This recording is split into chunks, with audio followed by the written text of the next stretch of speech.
गुरुर्ब्रह्मा गुरुर्विष्णु गुरुर्देवो महेश्वरः गुरु साक्षात् परं ब्रह्म तस्मै श्री गुरवे नमः।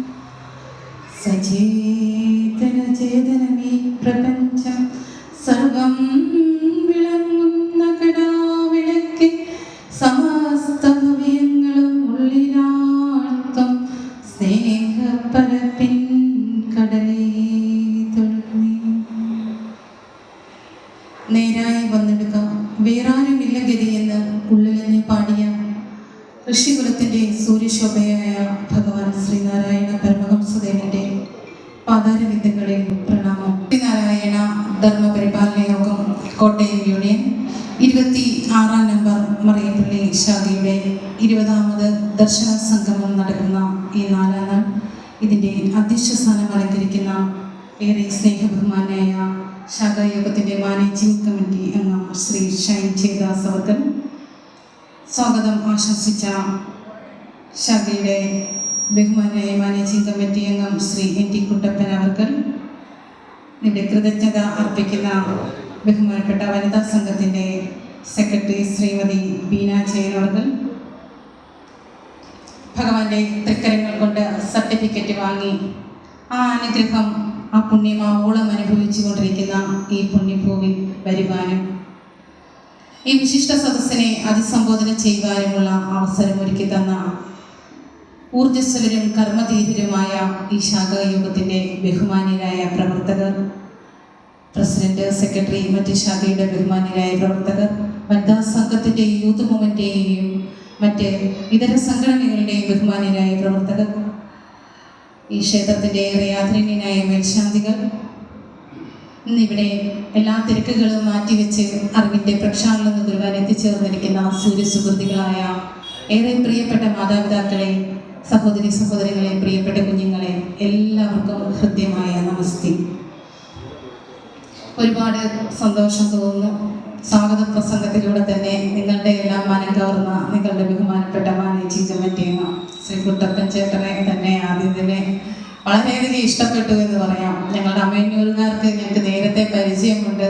അവിടെയൊക്കെ തകില് വായിക്കാൻ വന്ന് അവരുടെയൊക്കെ മനം കവർന്ന അമ്മയന്നൂരുകാരുടെ മനം കവർന്ന കുട്ടപ്പൻ ചേട്ടൻ ഈ മറിയപ്പള്ളി ശാഖയുടെ പ്രിയങ്കരനായ ശാഖായോഗത്തിൻ്റെ എല്ലാ പ്രവർത്തനങ്ങളിലും ഊർജ്ജസ്വലരായ പ്രവർത്തനം കാഴ്ചവെച്ചുകൊണ്ട് ഒരു കലാകാരനും കൂടെയാണ്. ഒരു പാട്ട് ഒക്കെ പാടി നിങ്ങളുടെയൊക്കെ മനം കവർന്ന് ഇവിടെ നിന്നപ്പോൾ ഞാൻ വിചാരിച്ചു എനിക്ക് ഇവിടെ നിന്ന് റിലാക്സ് ചെയ്യാം, ഈ ചേട്ടനങ്ങ് തുടർന്നോട്ടെ, ഭഗവാനെ ഈ ചേട്ടനെ നിർത്താൻ തോന്നരുതെന്നായിരുന്നു എൻ്റെ പ്രാർത്ഥന.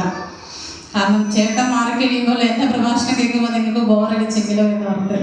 അതുപോലെ തന്നെ ഷൈൻ ദാസ് ദൈവം നമ്മളുടെ ഈ നിങ്ങളുടെ സ്വത്ത് സമ്പാദനത്തെ കുറിച്ചൊക്കെ പറയുകയുണ്ടായി. ഞാനും നിങ്ങളുടെ വാട്സപ്പിലൂടെയൊക്കെ കാണുവാനിടയായി. നിങ്ങളുടെയൊക്കെ വലിയ ഒരു പ്രവർത്തനം തന്നെ ഇവിടെ നടക്കുന്നുണ്ട്. എന്തായാലും സമാനതകളില്ലാത്ത സൗന്ദര്യം നിറഞ്ഞ ഒട്ടനവധി നിരവധിയായ പ്രവർത്തനങ്ങളിലൂടെ സമൂഹത്തിൻ്റെ ഉയർച്ചയും വളർച്ചയും ലക്ഷീകരിച്ചുകൊണ്ട് ഒരു ഐതിഹാസികമായ വിജയത്തിൻ്റെ മാസ്മരിക പ്രഭ തന്നെ വിരിയിച്ചുകൊണ്ടാണ് ഈ ശാഖായോഗം മുന്നോട്ട് പോകുന്നത്. അത് നിങ്ങളുടെ ശാഖായോഗത്തിൻ്റെ ബഹുമാന്യരായ പ്രവർത്തകരുടെ വലിയൊരു ബഹുമാനം അർപ്പിക്കുന്ന കാര്യം തന്നെയാണ്. അതിൻ്റെ കൂടെ നിങ്ങൾ ഓരോരുത്തരും അതിൻ്റെ ഒപ്പം നിന്ന് സഹകരിക്കുന്നുകൊണ്ടാണ് ഇത്രയേറെ നല്ലൊരു പ്രവർത്തനം കാഴ്ചവെക്കുവാൻ സാധിച്ചത്. എന്തായാലും ഇവിടെ വരുവാനും 20ാമത് ദർശന സംഗമം എന്ന് പറയുമ്പോൾ ഇതൊരു പണ്ഡിത സദസ്സിന് മുമ്പിൽ ഈ എളിയവൾ ഒരു കടൽത്തീരത്ത് നിൽക്കുന്ന ഒരു കുഞ്ഞിൻ്റെ അവസ്ഥയാണ്. ആ രീതിയിൽ എന്നോട് സഹകരിക്കണമെന്നൊരു അപേക്ഷയാണ് ആദ്യം തന്നെ. എന്തായാലും ഇന്നത്തെ എൻ്റെ ചർച്ചാ വിഷയം എന്ന് പറയുന്നത് മഹാഗുരുവിൻ്റെ വിശ്വമാനവ ദർശനം വരും കാലത്തിൻ്റേത് എന്നുള്ളതാണ്. മഹാഗുരുവിൻ്റെ ദർശനം നമ്മൾ കബീർദാസ് പറഞ്ഞിരിക്കുന്ന പോലെ ഈ ലോകത്തിലെ മരങ്ങളെല്ലാം വെട്ടി പേനയുണ്ടാക്കിയാലും ജലാശയങ്ങളിലെ ജലങ്ങൾ മുഴുവൻ എടുത്ത് ജലം മഷിയുണ്ടാക്കിയാലും ഒരിക്കലും ഭഗവാന്റെ തിരുചരിതം എഴുതിയും പറഞ്ഞും തീരില്ല.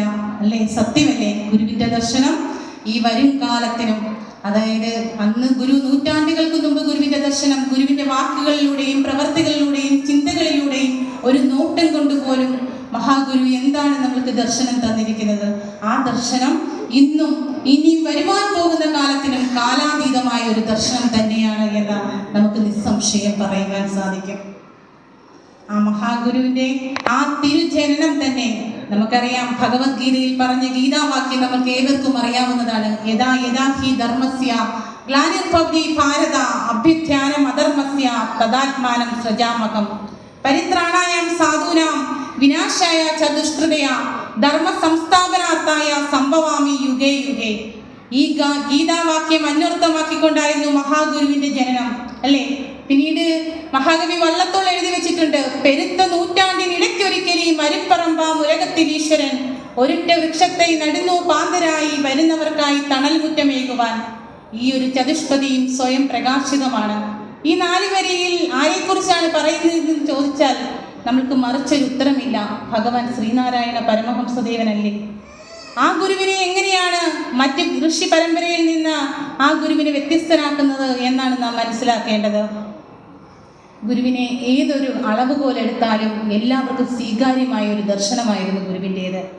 ഒരു ഗൃഹസ്ഥാശ്രമിക്കോ ഒരു സന്യാസി വര്യനോ ഒരു പണ്ഡിതനോ പാമരനോ ഏവർക്കും സ്വീകാര്യമായ ദർശനമാണ് നമുക്ക് മഹാഗുരു തന്നിട്ടുള്ളത്. ആ ഗുരുവിൻ്റെ ദർശനം എത്രത്തോളം നമ്മൾക്ക് സ്വായത്തമാക്കുവാൻ സാധിച്ചിരിക്കുന്നു, അതാണ് നമ്മൾ ചിന്തിക്കേണ്ടത്. 100 വർഷമാകുവാൻ പോവുകയാണ്. 1928 വരുമ്പോൾ 100 വർഷമാകുകയാണ് മഹാഗുരുവിൻ്റെ മഹാപരിനിർവാണ ദിനം കഴിഞ്ഞിട്ട്. എന്നിട്ട് നമ്മൾക്ക് ആ ഗുരുവിനെ കുറിച്ച് എന്ത് പഠിക്കുവാൻ സാധിച്ചു? ഗുരുവിൻ്റെ ദർശനം നമ്മൾ പഠിച്ചിട്ടുണ്ടോ? അത് പ്രാവർത്തികമാക്കുവാൻ ശ്രമിച്ചിട്ടുണ്ടോ? എല്ലാവരും ഗുരുവിൻ്റെ ജീവചരിത്രത്തെക്കുറിച്ചും ഗുരുവിൻ്റെ അത്ഭുത കഥകളെക്കുറിച്ചും ഒക്കെ വാദോരാതെ സംസാരിക്കുന്നുണ്ട്. പക്ഷേ ഗുരുവിൻ്റെ ദർശനം, ഗുരു നമ്മൾക്ക് പറഞ്ഞു തന്നിട്ടുള്ള ജീവിച്ച് കാണിച്ചു തന്നിട്ടുള്ള പ്രവൃത്തിയിലൂടെ നമ്മളെ അനുഭവം കാണിച്ചു തന്നിട്ട് ആ ഗുരുവിൻ്റെ ആ ദർശനം നമ്മൾക്ക് പ്രാവർത്തികമാക്കുവാൻ സാധിച്ചിട്ടുണ്ടോ? അതാണ് നമ്മൾ ചിന്തിക്കേണ്ടത്. ഈ ഒരു കാലഘട്ടത്തിൽ നമ്മൾ ചിന്തിക്കുമ്പോൾ ഈ ഓരോ ദിനങ്ങളും നമ്മളുടെ കടന്നു പോകുന്നത് ആസുരം ലോകമൊന്നുണ്ട് ഊരിട്ടൽ അതാവൃതം എന്ന ആ ഉപനിഷത്ത് മന്ത്രം അന്വർത്ഥമാക്കിക്കൊണ്ട് അല്ലേ ഇന്ന് നമ്മളുടെ ഈ ഓരോ ദിവസവും കടന്നു പോകുന്നത്. നമ്മളുടെ യുവ തലമുറ എന്താണ്, അതായത് ഒരു വലിയ ആപത്തിലേക്ക് ചെന്ന് പെടുന്നതാണ്. നമുക്ക് ഓരോ ദിവസവും പ്രഭാതം ഉണരുമ്പോൾ നമ്മൾ പത്രങ്ങളിൽ വായിക്കുന്നത് എന്താണ്? അവിടെയാണ് ആ മഹാഗുരുവിൻ്റെ കാലഘട്ടം നാം ചിന്തിക്കേണ്ടത്. ഇന്ന് നമ്മൾ എത്തി നിൽക്കുന്ന ആ ഒരു കാലഘട്ടത്തിൽ എന്തുകൊണ്ടാണ് നമ്മളുടെ കുഞ്ഞുങ്ങൾ ഈ വഴിക്ക് തെറ്റിപ്പോകുന്നത്, ഈ വഴി തെറ്റിപ്പോകുന്ന ഒരു അവസ്ഥ ഉണ്ടാകുന്നതെന്ന് നാം ചിന്തിക്കേണ്ട കാര്യം തന്നെയാണ്. കാരണം മഹാഗുരു 1920 പറഞ്ഞൊരു വലിയൊരു സന്ദേശമുണ്ട്, മദ്യം വിഷമാണ്, അത് ഉണ്ടാക്കരുത്, കൊടുക്കരുത്, കുടിക്കരുതെന്ന്. അന്ന് നമ്മൾക്ക് ലഹരീയ പാനീയം എന്ന് പറയുന്നത് കള്ളെന്ന് പറയുന്ന ഒരു ലഹരീയ പാനീയം മാത്രമായിരുന്നു. പക്ഷേ ഇന്ന് നമ്മളുടെ അവസ്ഥ എന്താണ്? പല പല വേഷനുകൾ ഉണ്ടായിരിക്കുകയാണ്.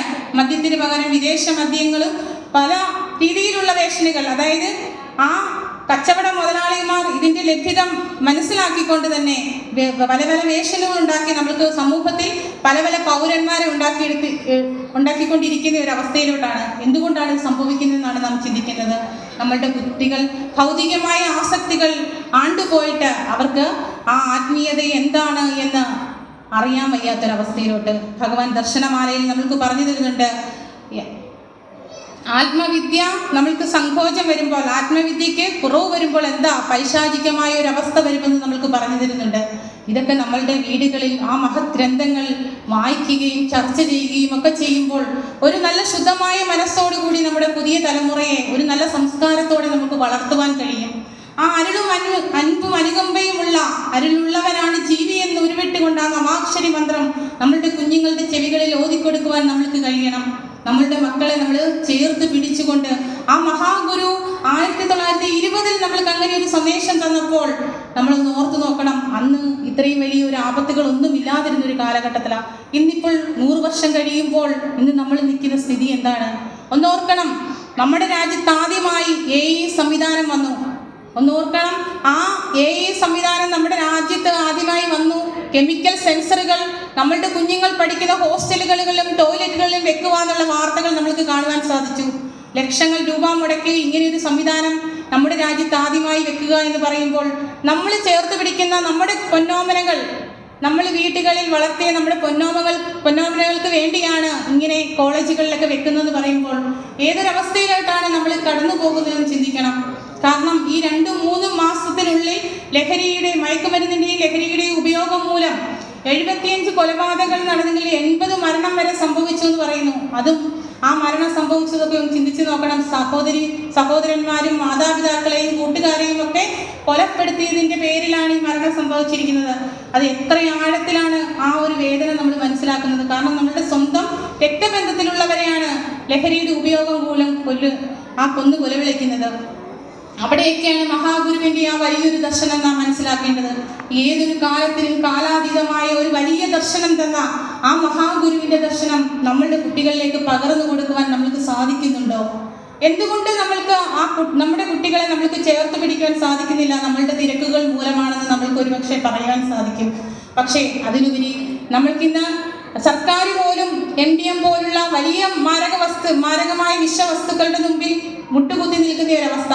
അതിൽ നിന്നൊക്കെ ഒരു മോചനം ഉണ്ടാകുമെങ്കിൽ നമ്മളുടെ വീട് തന്നെ ഒരു മാതൃകാ വിദ്യാലയമാക്കി നമുക്ക് മാറ്റുവാൻ സാധിക്കണം. അതിനുവേണ്ടി നമ്മളുടെ കുട്ടികൾക്ക് ആ മഹാഗുരുവിൻ്റെ ദർശനം പകർന്നു കൊടുക്കണം.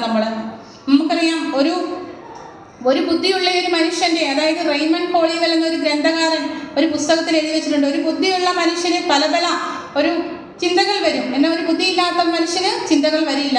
അതെ, ശാസ്ത്രം പറയുന്നത് ഒരു മനുഷ്യന് 24 മണിക്കൂറിനുള്ളിൽ ഒരു 30,000 മുതൽ 70,000 വരെ ചിന്തകൾ കടന്നു വരുമെന്നാണ്. അതിൽ 70% മുതൽ 80% വരെ നെഗറ്റീവ് ചിന്തകളായിരിക്കും. നമുക്കറിയാം, നമ്മൾ ഒരു നല്ല കാര്യം ചെയ്യുമ്പോൾ പോലും നമ്മൾക്ക് പെട്ടെന്ന് തന്നെ ഒരു നെഗറ്റീവ് ചിന്തകൾ നമ്മളുടെ മനസ്സിലേക്ക് കടന്നു വരാറുണ്ട്. നമ്മളുടെ ഒരു കുട്ടികളാണെങ്കിലും പരീക്ഷയ്ക്കെല്ലാം പഠിച്ചു, എല്ലാ ദിവസവും അവൻ നല്ല മാർക്ക് മേടിച്ചു, എല്ലാം പഠിച്ചു പോകുന്ന ഒരു കുട്ടി പെട്ടെന്ന് പരീക്ഷ വരുമ്പോഴത്തേക്ക് അവൻ തലേദിവസം തന്നെ പറയുകയാണ്, എനിക്ക് നാളെ പഠിച്ചതെല്ലാം ഓർക്കുവാൻ പറ്റുമോ, അതൊക്കെ എഴുതാൻ പറ്റുമോ എന്നൊരു ചിന്ത അവൻ്റെ മനസ്സിലോട്ട് വരുമ്പോൾ എന്താണ്? അതൊരു നെഗറ്റീവ് ചിന്തയാണ്. ഈ നെഗറ്റീവ് ചിന്തയെ നമ്മളൊരു പോസിറ്റീവ് ചിന്തയായിട്ട് ഡൈവേർട്ട് ചെയ്ത് നമുക്ക് റീപ്ലേസ് ചെയ്യുവാൻ സാധിക്കണം. അതിനാണ് മഹാഗുരു നമ്മൾക്ക് ഈ അമൃത വല്ലരികളൊക്കെ തന്നിരിക്കുന്നത്. ഭഗവാന്റെ ചെമ്പഴന്തി വയൽവാരം വീട്ടിൽ മാടനാശാന്റെയും കുട്ടിയമ്മയുടെയും പുത്രനായി സർവോത്കൃഷ്ടമായ ചതയൻ നാളിൽ പൂജാതനായ നാരായണൻ നൈതിരികവും കഠിനവും അന്നപരാധികളെ വിസ്മരിച്ചുകൊണ്ടും ഗുരുവെന്ന പരമപദത്തിലെത്തി ആ സത്യത്തെ ഉപനിഷത് സൂക്തികളിലൂടെയും ഗുരുവിൻ്റെ ആത്മകഥാകഥനം എന്ന് പറയാവുന്ന ആത്മാനന്ദ അനുഭവമായ അമൃത വല്ലരികളിലൂടെയും നമുക്ക് പകർന്നു തന്നു. ഈ അമൃത വല്ലരികളൊക്കെ നമ്മളുടെ കുഞ്ഞുങ്ങളെ പഠിപ്പിക്കണം. നമുക്കറിയാം, 64ഓളം കൃതികൾ മഹാഗുരുവിൻ്റെ ഉണ്ട്, ഇല്ലേ? ഗുരുവിൻ്റെ 64-ലധികം സന്യസ്തരും ഗൃഹസ്ഥരുമായ ശിഷ്യന്മാരുണ്ട്. എത്രയെത്ര ക്ഷേത്ര പ്രതിഷ്ഠകളുണ്ട്. ഗുരുവിനെ കണ്ട് വണങ്ങിയിട്ട് പോയിട്ടുള്ള മഹത് വ്യക്തിത്വങ്ങളുണ്ട്. ഇവരിലൂടെയൊക്കെ നമുക്ക് കടന്നു പോകുവാൻ സാധിക്കണം. ആ മഹാഗുരുവിനെ ഒരു മഹാസൗധമായി സങ്കല്പിച്ചുകൊണ്ട് ആ മഹാസൗധത്തിലേക്ക് നമ്മൾക്ക് ഓരോരുത്തർക്കും കടന്നു ചെല്ലുവാനുള്ള വാതായനങ്ങളാണ്, ജനാലകളാണ് മഹാഗുരുവിൻ്റെ ഈ 64ഓളം വരുന്ന കൃതികളും ഗൃഹസ്ഥരും സന്യസ്തരുമായ ശിഷ്യന്മാരിലൂടെ കടന്നു പോകുമ്പോൾ ക്ഷേത്ര പ്രതിഷ്ഠകൾ, ഗുരുവിനെ കണ്ട് മടങ്ങിയിട്ട് പോയിട്ടുള്ള മഹത് വ്യക്തിത്വങ്ങൾ, ഇവരുടെ മൊഴികളിലൂടെയും രേഖപ്പെടുത്തലിലൂടെയും ഒക്കെ നമുക്ക് മഹാഗുരുവിന്റെ ദർശനം അറിയുവാൻ സാധിക്കും. നമ്മളുടെ കുഞ്ഞുങ്ങൾക്ക് ചീത്ത ചിന്തകൾ, നെഗറ്റീവ് ചിന്തകൾ മനസ്സിലോട്ട് വരുമ്പോൾ ഈ അമൃത വല്ലരികളൊക്കെ ചൊല്ലിക്കൊടുക്കണം.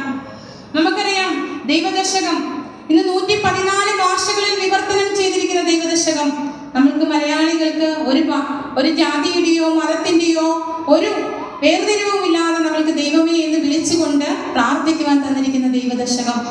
അതിനകത്ത് ദൈവം എന്ന പദം, ആ തുടങ്ങുന്ന പദം തന്നെ നമ്മൾ ശ്രദ്ധിക്കണം. ദിവ എന്ന ധാതുവിൽ നിന്ന് ഉണ്ടായ ദൈവോപനിഷത്ത് പൂർണ്ണമായും ഒരു സംസ്കൃത പദം. നമ്മളെന്നും മലയാളത്തിൽ ദൈവമേ ദൈവമേ എന്ന് വിളിക്കുന്നുണ്ട്. പക്ഷേ അത് നമ്മൾ സോപ്പും പേസ്റ്റും എന്നൊക്കെ പറയുന്ന പോലെ നമ്മൾ ആ സംസ്കൃത പദം ഇപ്പം ദൈവമേ ദൈവമേ എന്ന് മലയാളികൾ വിളിച്ചുകൊണ്ടിരിക്കുകയാണ്. അതായത് ദൈവമല്ല, ദൈവമാണ്. ദൈവം ദാ യാ വാ പറയുമ്പോൾ നമ്മൾ ദൈവം എന്നാണ് നമ്മളെപ്പോഴും പറയുന്നത്. പക്ഷെ ദൈവമാണ് യഥാർത്ഥ പദം. ആ ദൈവത്തെ വിളിക്കുവാൻ ദൈവമേ എന്ന് തുടങ്ങി സുഖം എന്ന് അവസാനിക്കുന്ന ആ ഒരു മന്ത്രം തന്നെ, അതായത് നമ്മളുടെ ഈ വിശ്വത്തെ മുഴുവൻ അറിഞ്ഞനുഭവിക്കുവാൻ ആത്മസാക്ഷാത്കാരം നേടുന്ന ആ അറിവിനെ നമ്മൾക്ക് ആ മഹത്തായ കൃതിയിൽ നമുക്ക് പറഞ്ഞു തരിക. വേദോ ഉപനിഷത്താണത്. ആ ഉപനിഷത്തിനെ നമ്മൾക്ക് സ്വായത്തമാക്കാൻ സാധിക്കണം. നമ്മളുടെ കുഞ്ഞുങ്ങൾക്ക് ഒരു നെഗറ്റീവ് ചിന്തകൾ വരുമ്പോൾ ഈ കൃതിയൊക്കെ ചൊല്ലുവാൻ അവരോട് പറയണം. മനസ്സിന് എത്രമാത്രം ആശ്വാസം കിട്ടും. നമ്മൾക്ക് മുതിർന്നവർക്കാണെങ്കിലും അങ്ങനെ തന്നെ ആ ദൈവദശകമൊക്കെ ചൊല്ലുമ്പോൾ ഒരു നെഗറ്റീവ് ചിന്തകൾ നമ്മളുടെ മനസ്സിൽ വരുമ്പോൾ ഗുരുവിൻ്റെ കൃതികളൊക്കെ എടുത്ത് ചെല്ലുമ്പോൾ നമ്മൾക്ക് നല്ലൊരു ആശ്വാസമാണ് കിട്ടുന്നത്. ഗുരുവിൻ്റെ കൃതികളിലൂടെയൊക്കെ നമ്മൾ കടന്നു പോകുമ്പോഴാണ് ഗുരുവിൻ്റെ ദർശനം എന്താണെന്ന് അറിയുന്നത്. വലിയൊരു ഗുരുവിൻ്റെ ആ അറിവാണ് ഈശ്വരൻ എന്നുള്ള വലിയൊരു ദർശനമാണ് ഗുരു നമ്മൾക്ക് ഓരോ കൃതികളിലൂടെയും തന്നിരിക്കുന്നത്. കഴിഞ്ഞ ദിവസം ഇവിടുത്തെ പ്രഭാഷണത്തിൽ ഉത്രജ ആ കൃതികളിലെല്ലാം ഓരോന്നിനും ഓരോ വൃത്തം അടങ്ങിയിരിക്കുന്നുണ്ട് എന്നൊക്കെ പറയുകയുണ്ടായി. ഞാനിപ്പോൾ അതിനെക്കുറിച്ചൊന്നും കൂടുതൽ പറയുന്നില്ല. എങ്കിലും മഹാഗുരുവിൻ്റെ ഓരോ കൃതികളും നമ്മൾ എടുത്തു വെച്ച് നോക്കുമ്പോൾ അതിന് വളരെ താളവും ലയവും ഒക്കെ ആയിട്ട് നമുക്ക് വീണ്ടും വീണ്ടും ചൊല്ലുവാൻ സാധിക്കുന്നത് അതിന് ഓരോ വൃത്തത്തിലാണ് അത് എഴുതിയിരിക്കുന്നത് കൊണ്ടാണ്. ആ വൃത്തം, അതായത് ഈ കൃതി നമ്മൾ ദൈവദശകമൊക്കെ ചൊല്ലുമ്പോൾ അതിൻ്റെ പദം മുറിച്ച് ചൊല്ലാതെ നമ്മൾ ഓരോന്നും ചൊല്ലുമ്പോൾ അതിൻ്റെ അർത്ഥം മാറിപ്പോകും. അപ്പോൾ പദം തിരിച്ച് ചൊല്ലുവാനും അത് വളരെ മനോഹരമായി ചൊല്ലുവാനും ഒക്കെ ഗുരു ഓരോരോ വൃത്തത്തിൽ നമുക്കതുപോലെ വിനായകാഷ്ടകം ഒരു സംസ്കൃത പദ്യമാണെങ്കിൽ ആ സംസ്കൃത പദ്യം വളരെ മനോഹരമായിട്ട് നമ്മൾക്ക് ഓരോ ദേവതാ സങ്കല്പത്തിലുമാണ് മഹാഗുരു ഓരോ കൃതികളും രചിച്ചു തന്നിരിക്കുന്നത്. വിനായകാഷ്ടകമൊക്കെ നമ്മൾ ചൊല്ലി നോക്കുമ്പോൾ നമുക്കറിയാം അതിൻ്റെ 4ാമത്തെ സ്റ്റാൻസിൽ നമുക്കറിയാം ഭജേ ഭീഷ്ട സന്തം എന്ന് പറഞ്ഞ് നമുക്ക് പറയുന്നുണ്ട്. ഒരു എഫ് എന്നൊരു ചിഹ്നമൊക്കെ വിട്ടുകൊണ്ട് നമ്മൾ ശ്രദ്ധിച്ചിട്ടുണ്ട്. നമ്മളെപ്പോഴും ഗണപതി സ്തുതി ആ വിനായകാഷ്ടകം ചൊല്ലാറുണ്ട്. ആ എഫ് എന്ന പറയുന്ന ചിഹ്നം എന്ന് പറയുന്നത് സംസ്കൃതത്തിൽ പ്രശ്ലേഷണ എന്ന് പറയുന്ന ഒരു ചിഹ്നമാണ്. അതവിടെ സംസ്കൃതത്തിൽ ലോപിച്ചു വരികയാണ്. അപ്പോൾ അങ്ങനെ ഓരോന്നും ആ വൃത്തം അനുസരിച്ച് വളരെ ലയത്തോടു കൂടി നമുക്ക് എഴുതി തന്നിരിക്കുന്ന ഓരോ കൃതികളും നമ്മൾ മഹാഗുരുവിൻ്റെ ഓരോ കൃതികളും പഠിക്കുമ്പോഴാണ് ആ ഗുരുവിൻ്റെ ദർശനം എത്രത്തോളം നമ്മളുടെ ഈ ജീവിതത്തിൽ കടന്നു പോകേണ്ട അവസ്ഥകളെക്കുറിച്ച് അതിൽ ഓരോന്നും നമുക്ക് പറഞ്ഞു തന്നിരിക്കുന്നത്. നമുക്കറിയാം ഈ കൃതികളൊക്കെ നമ്മൾ എടുക്കുമ്പോൾ ഏറ്റവും കൂടുതൽ നമ്മൾ സ്മരിക്കേണ്ടതാണ് നമ്മുടെ ആ കൃതി പുസ്തകം എങ്ങനെയാണ് നമ്മളുടെ കയ്യിൽ കിട്ടിയതെന്ന് നിങ്ങൾ ചിന്തിച്ചിട്ടുണ്ടോ? കാരണം ഗുരുവിൻ്റെ ആ കൃതി അതായത് മഹാഗുരു കൃതികൾ എഴുതുമ്പോഴൊക്കെ നമ്മൾ ചിന്തിക്കണം, ഗുരു ഓരോ സന്ദർഭങ്ങളിൽ, അതായത് ഒരു സ്ഥലത്തിരുന്നുകൊണ്ട് നമ്മൾക്ക് ഈ കൃതികൾ മുഴുവൻ എഴുതി തന്നതല്ല, അല്ലാതെ ഓരോരോ സന്ദർഭങ്ങളിൽ മഹാഗുരുവിൻ്റെ ആ ഒരു കാവ്യതല്ലജം അന്തരാത്മാവിൽ നിന്ന് മൂറി വന്നതാണ്. അത് ഓരോ ശിഷ്യന്മാരും ഗുരുവിൻ്റെ സഹീർത്തന്മാരും എല്ലാം ഓരോരോ തലങ്ങളിൽ വെച്ച് ഓരോ സ്ഥലങ്ങളിൽ വെച്ച് അത് എഴുതിയെടുക്കുകയാണ്. ഇതെല്ലാം ക്രോഡീകരിച്ച് ഒരു നോട്ട്ബുക്കിൽ എടുത്തത് ആരാണെന്നറിയുമോ? നമ്മളുടെ കയ്യിൽ ഈ പുസ്തകം ഇരിക്കുമ്പോൾ, ഈ കൃതി പുസ്തകമൊക്കെ ഇരിക്കുമ്പോൾ നമ്മൾ ചിന്തിച്ചിട്ടുണ്ടോ ഈ കൃതി പുസ്തകം നമ്മളുടെ കയ്യിൽ എങ്ങനെയാണ് കിട്ടിയതെന്ന്?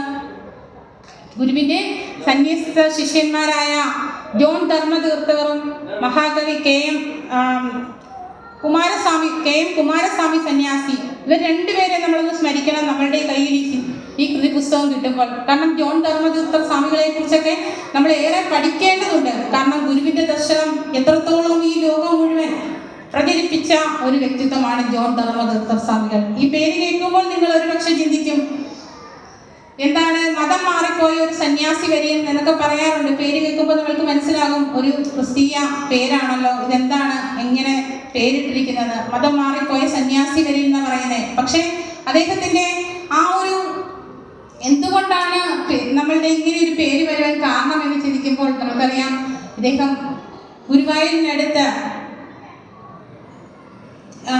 ഗുരുവായൂരിനടുത്തുള്ള ഒരു യാഥാസ്ഥിതിക നായർ കുടുംബത്തിലെ അംഗമായിരുന്നു അദ്ദേഹം. പിന്നീട് അവിടെ നിന്ന് നല്ല ബിരുദമൊക്കെ നേടി ജോലിയൊക്കെ സമ്പാദിച്ചിട്ട് ആ ജോലിയിൽ സംതൃപ്തമാകാതെ അദ്ദേഹം പിന്നീട് ഉയർന്ന ജോലിക്ക് വേണ്ടി, അതായത് നിയമബിരുദമൊക്കെ എടുക്കുവാൻ വേണ്ടി ബോംബെക്ക് പോയി. അങ്ങനെ ഹൈക്കോടതി ജഡ്ജിയായി തിരിച്ചു വന്നു. അദ്ദേഹം ആ ജഡ്ജി ജോലിയും കൂടുതൽ കാലം തുടരാതെ തന്നെ ആത്മീയ കാര്യങ്ങളിലേക്ക് തൃശ്ശൂരൊക്കെ അദ്ദേഹത്തിൻ്റെ ജന്മസ്ഥലത്ത് തന്നെ തൃശ്ശൂരൊക്കെ ആത്മീയ കാര്യങ്ങളിലേക്ക് പോവുകയും അങ്ങനെ പോകുന്ന വഴിക്കാണ് അതായത് മഹാഗുരുവിൻ്റെ അനന്തരഗാമിയായി അഭിഷേകം ചെയ്ത ബോധാനന്ദ സ്വാമികളുമായിട്ട് പരിചയപ്പെടുന്നതും മഹാഗുരുവിനെ കുറിച്ച് കൂടുതൽ അറിയുവാൻ ഇടയായതും. ബോധാനന്ദ സ്വാമികളെ കുറിച്ചൊന്നും കൂടുതൽ പറയേണ്ട ആവശ്യമില്ല എന്നറിയാൻ നിങ്ങൾക്കതിനെ ബോധാനന്ദ സ്വാമി ഗുരുവിൻ്റെ അനന്തരഗാമിയെ അഭിഷേകം ചെയ്ത ബോധാനന്ദ സ്വാമികളെ കുറിച്ചൊക്കെ ധാരാളം കേട്ടിട്ടുള്ളതാണ്. അപ്പോൾ അദ്ദേഹവുമായി ബോധാനന്ദ സ്വാമികളുമായി പരിചയപ്പെട്ട് ഗുരുവിനെ കൂടുതൽ അറിയുവാനുള്ള ആഗ്രഹമായി. അങ്ങനെ മഹാഗുരു വടക്കാഞ്ചേരി പർളിക്കടവ് എന്ന ക്ഷേത്രത്തിൽ പ്രതിഷ്ഠയ്ക്ക് വരുമ്പോൾ ഈ ബോധാനന്ദ സ്വാമികളോടൊപ്പം തന്നെ ഈ ധർമ്മതീർത്ഥ സ്വാമികൾ, അതായത് ഈ പരമേശ്വര മേനോനും ഗുരുവിനെ കാണുവാൻ പോയി. അങ്ങനെ ഗുരുവുമായിട്ട് സംസാരിക്കുകയും ഗുരു അന്നേരം ബോധാനന്ദ സ്വാമികളോട് പറഞ്ഞു, പർളിക്കടവിലെ ഈ ക്ഷേത്രത്തിലെ പ്രതിഷ്ഠ ബോധാനന്ദം നടത്തിക്കോളൂ, ഞങ്ങൾ സംസാരിക്കട്ടെ എന്ന് പറഞ്ഞ് അങ്ങനെ ഈ പരമേശ്വര മേനൻ ഗുരുവിനോടൊപ്പം ഗുരുവിൻ്റെ ആ മഹാഗുരുവിൻ്റെ പ്രതിഷ്ഠ പരമേശ്വര മേനോന്റെ മനസ്സിൽ പതിഞ്ഞു. അങ്ങനെ ഗുരുവിൻ്റെ കൂടെ ശിവഗിരിക്ക് പോവുകയും 1928 ജനുവരി 9 ശ്രീനാരായണ ധർമ്മസംഘം രൂപീകരിക്കുമ്പോൾ അതിൻ്റെ ജനറൽ സെക്രട്ടറി ആയിട്ട് ധർമ്മതീർത്ഥർ സ്വാമികളെ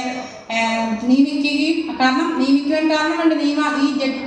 ഒരു വക്കീലായിട്ട് പഠിച്ച് നിയമബിരുദമൊക്കെ നേടിയത് കൊണ്ട് അതിൻ്റെ നിയമാവലിയൊക്കെ കറക്റ്റായിട്ട് എഴുതാൻ അറിയാം. അങ്ങനെ നിയമാവലിയൊക്കെ എഴുതുവാൻ അറിയാവുന്നതുകൊണ്ട് ജനറൽ സെക്രട്ടറി ആയിട്ട് നിയമിതനായി. അങ്ങനെ അവിടുത്തെ ആദ്യത്തെ മഠാധിപതിയായി. ബോധാനന്ദ സ്വാമികൾ മഹാഗുരുവിൻ്റെ മഹാസമാധിക്ക് ശേഷം 3 ദിവസം കൂടിയുള്ളത് നമ്മൾക്കറിയാവുന്ന കാര്യമാണ്. ആ ബോധാനന്ദ സ്വാമിക്ക് ശേഷം അച്യുതാനന്ദ സ്വാമികൾ മഠാധിപതിയാകുന്നു. അങ്ങനെ അവിടുത്തെ കണക്കും കാര്യങ്ങളുമെല്ലാം വളരെ കൃത്യമായിട്ട് തന്നെ അച്യുതാനന്ദ സ്വാമികളുടെ കൂടെ നിന്ന് ഈ പരമേശ്വര മേനോൻ നോക്കുന്നുണ്ട്.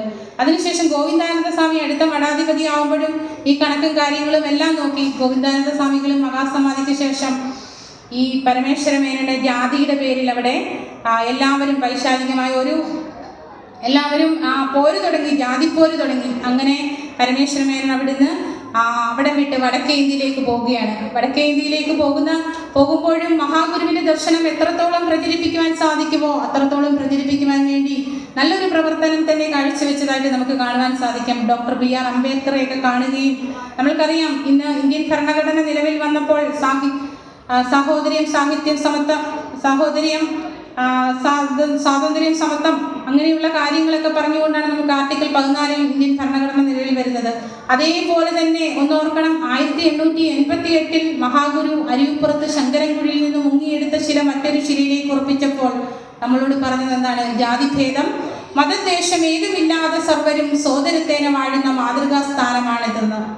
ഈ ഒരു സന്ദേശം ഒക്കെ ഡോക്ടർ BR അംബേദ്കർ പിന്നീട് എത്ര വർഷങ്ങൾ കഴിഞ്ഞാണ് ഇന്ത്യൻ ഭരണഘടന നിലവിൽ വരുമ്പോൾ പറയുന്നതെന്ന് നാം ഓർക്കണം. ഈ ഒരു കാര്യങ്ങൾ കൂട്ടിച്ചേർത്തുകൊണ്ട് അപ്പോൾ ഈ ധർമ്മതീർത്ഥർ സ്വാമികൾ തൻ്റെ ഇവിടെ നിന്ന് ശിവഗിരിയിൽ നിന്ന് വടക്കേ ഇന്ത്യയിൽ പര്യടനമൊക്കെ നടക്കുമ്പോൾ ഡോക്ടർ BR അംബേദ്കറോട് ഈ മഹാഗുരുവിൻ്റെ സവിശേഷതകളും ഗുരുവിൻ്റെ ദർശനമൊക്കെ പറഞ്ഞിട്ടുണ്ടായിരിക്കുമെന്ന് നമ്മൾക്ക് മനസ്സിലാക്കുവാൻ സാധിക്കും. പിന്നീട് പ്രൊഫറ്റ് ഓഫ് പീസ് എന്ന് പറഞ്ഞ് ഇംഗ്ലീഷിലേക്ക് ഈ കൃതികളെല്ലാം തർജ്ജമ ആദ്യമായിട്ട് ചെയ്തതും ഈ ധർമ്മതീർത്ഥർ സ്വാമികൾ തന്നെയാണ്. പിന്നീട് വീണ്ടും അദ്ദേഹം 25ാമത് ശാരദാ പ്രതിഷേധ വാർഷികത്തിന് തിരിച്ചു വന്ന് ഇവിടെ കാര്യങ്ങളെല്ലാം നോക്കി നടത്തുന്നുണ്ട്.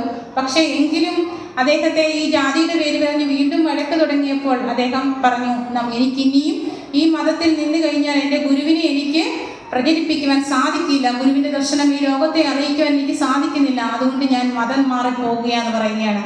പക്ഷെ മതം മാറിപ്പോയിട്ടും അദ്ദേഹത്തിന് ഗുരു കൊടുത്തിയ സന്യാസി നാമം ധർമ്മതീർത്ഥർ സ്വാമികൾ അദ്ദേഹം മാറുവാൻ തയ്യാറായില്ല. പിന്നീട് മതം മാറിയ ക്രിസ്തീയ മതത്തിലുള്ളവർ നിർബന്ധിച്ചപ്പോൾ ജോൺ എന്ന പേരും കൂടി ചേർക്കുകയായിരുന്നു.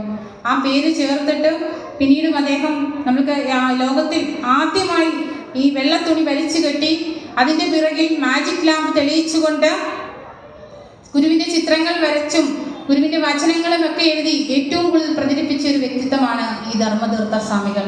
പിന്നീട് കൊല്ലം CSI പാളയം പള്ളിയിൽ അദ്ദേഹം വസിക്കുന്ന കാലത്ത് അവിടുത്തെ ഒരു മെത്രോപൊലിഞ്ഞ് വരുമ്പോഴത്തേക്ക് ഈ ജനലിനകത്തോട് നോക്കുമ്പോൾ മണിയടി ശബ്ദം കേൾക്കുകയാണ്. മണിയടി ശബ്ദം കേട്ടപ്പോൾ ഈ നമ്മളുടെ തിരുമേനി ജനലിനകത്തോട് നോക്കുമ്പോൾ എന്താ, മഹാഗുരുവിൻ്റെ ചിത്രം വെച്ചുകൊണ്ട് അവിടെ ആരതി ഒഴിഞ്ഞ് പ്രാർത്ഥിക്കുകയാണ്. ഓം ശ്രീനാരായണ പരമഗുരുവേ നമഃ, ഓം സംസാര താപശമനായ നമഃ, ഓം മനുഷ്യ വിഗ്രഹായ നമഃ എന്ന് പറഞ്ഞ് ഗുരുപുഷ്പാഞ്ജലി മന്ത്രം ചൊല്ലിക്കൊണ്ട് പുഷ്പങ്ങളൊക്കെ അർപ്പിച്ചുകൊണ്ട് പ്രാർത്ഥിക്കുകയാണ്. തിരുമേനി ഒന്നും മിണ്ടാതെ ആ തീരുന്നിട വരെ കേട്ട് നിന്നിട്ട് അകത്ത് കയറി ചെന്നിട്ട് ചോദിച്ചു, അങ്ങ് മതം മാറിയിട്ടല്ലേ ഇങ്ങോട്ട് വന്നതെന്ന്. ഉടനെ പറഞ്ഞു, ഞാൻ മതം മാത്രമേ മാറിയുള്ളൂ, എൻ്റെ ഗുരുവിനെ എനിക്കൊരിക്കലും മാറ്റാൻ പറ്റില്ല എന്ന് പറഞ്ഞു. അങ്ങനെ ജോൺ ധർമ്മതീർത്ഥർ സ്വാമികളെ നമ്മൾ മനസ്സിലാക്കണം. അതുപോലെ തന്നെ ചെമ്പഴന്തി വയൽവാരം വീട് ഇന്ന് നമ്മൾക്ക് സ്വന്തമായിട്ട് നമ്മൾ ചെന്ന് പ്രാർത്ഥിക്കുന്നുണ്ടെങ്കിൽ അദ്ദേഹത്തിൻ്റെ ആ ഗുരുവായൂരുള്ള ചാത്തനാട്ടുള്ള കുടുംബസ്വത്ത് വിറ്റ് കിട്ടിയ 500 രൂപ ശിവഗിരി മഠത്തിനെ ഏൽപ്പിക്കുന്നുണ്ട്.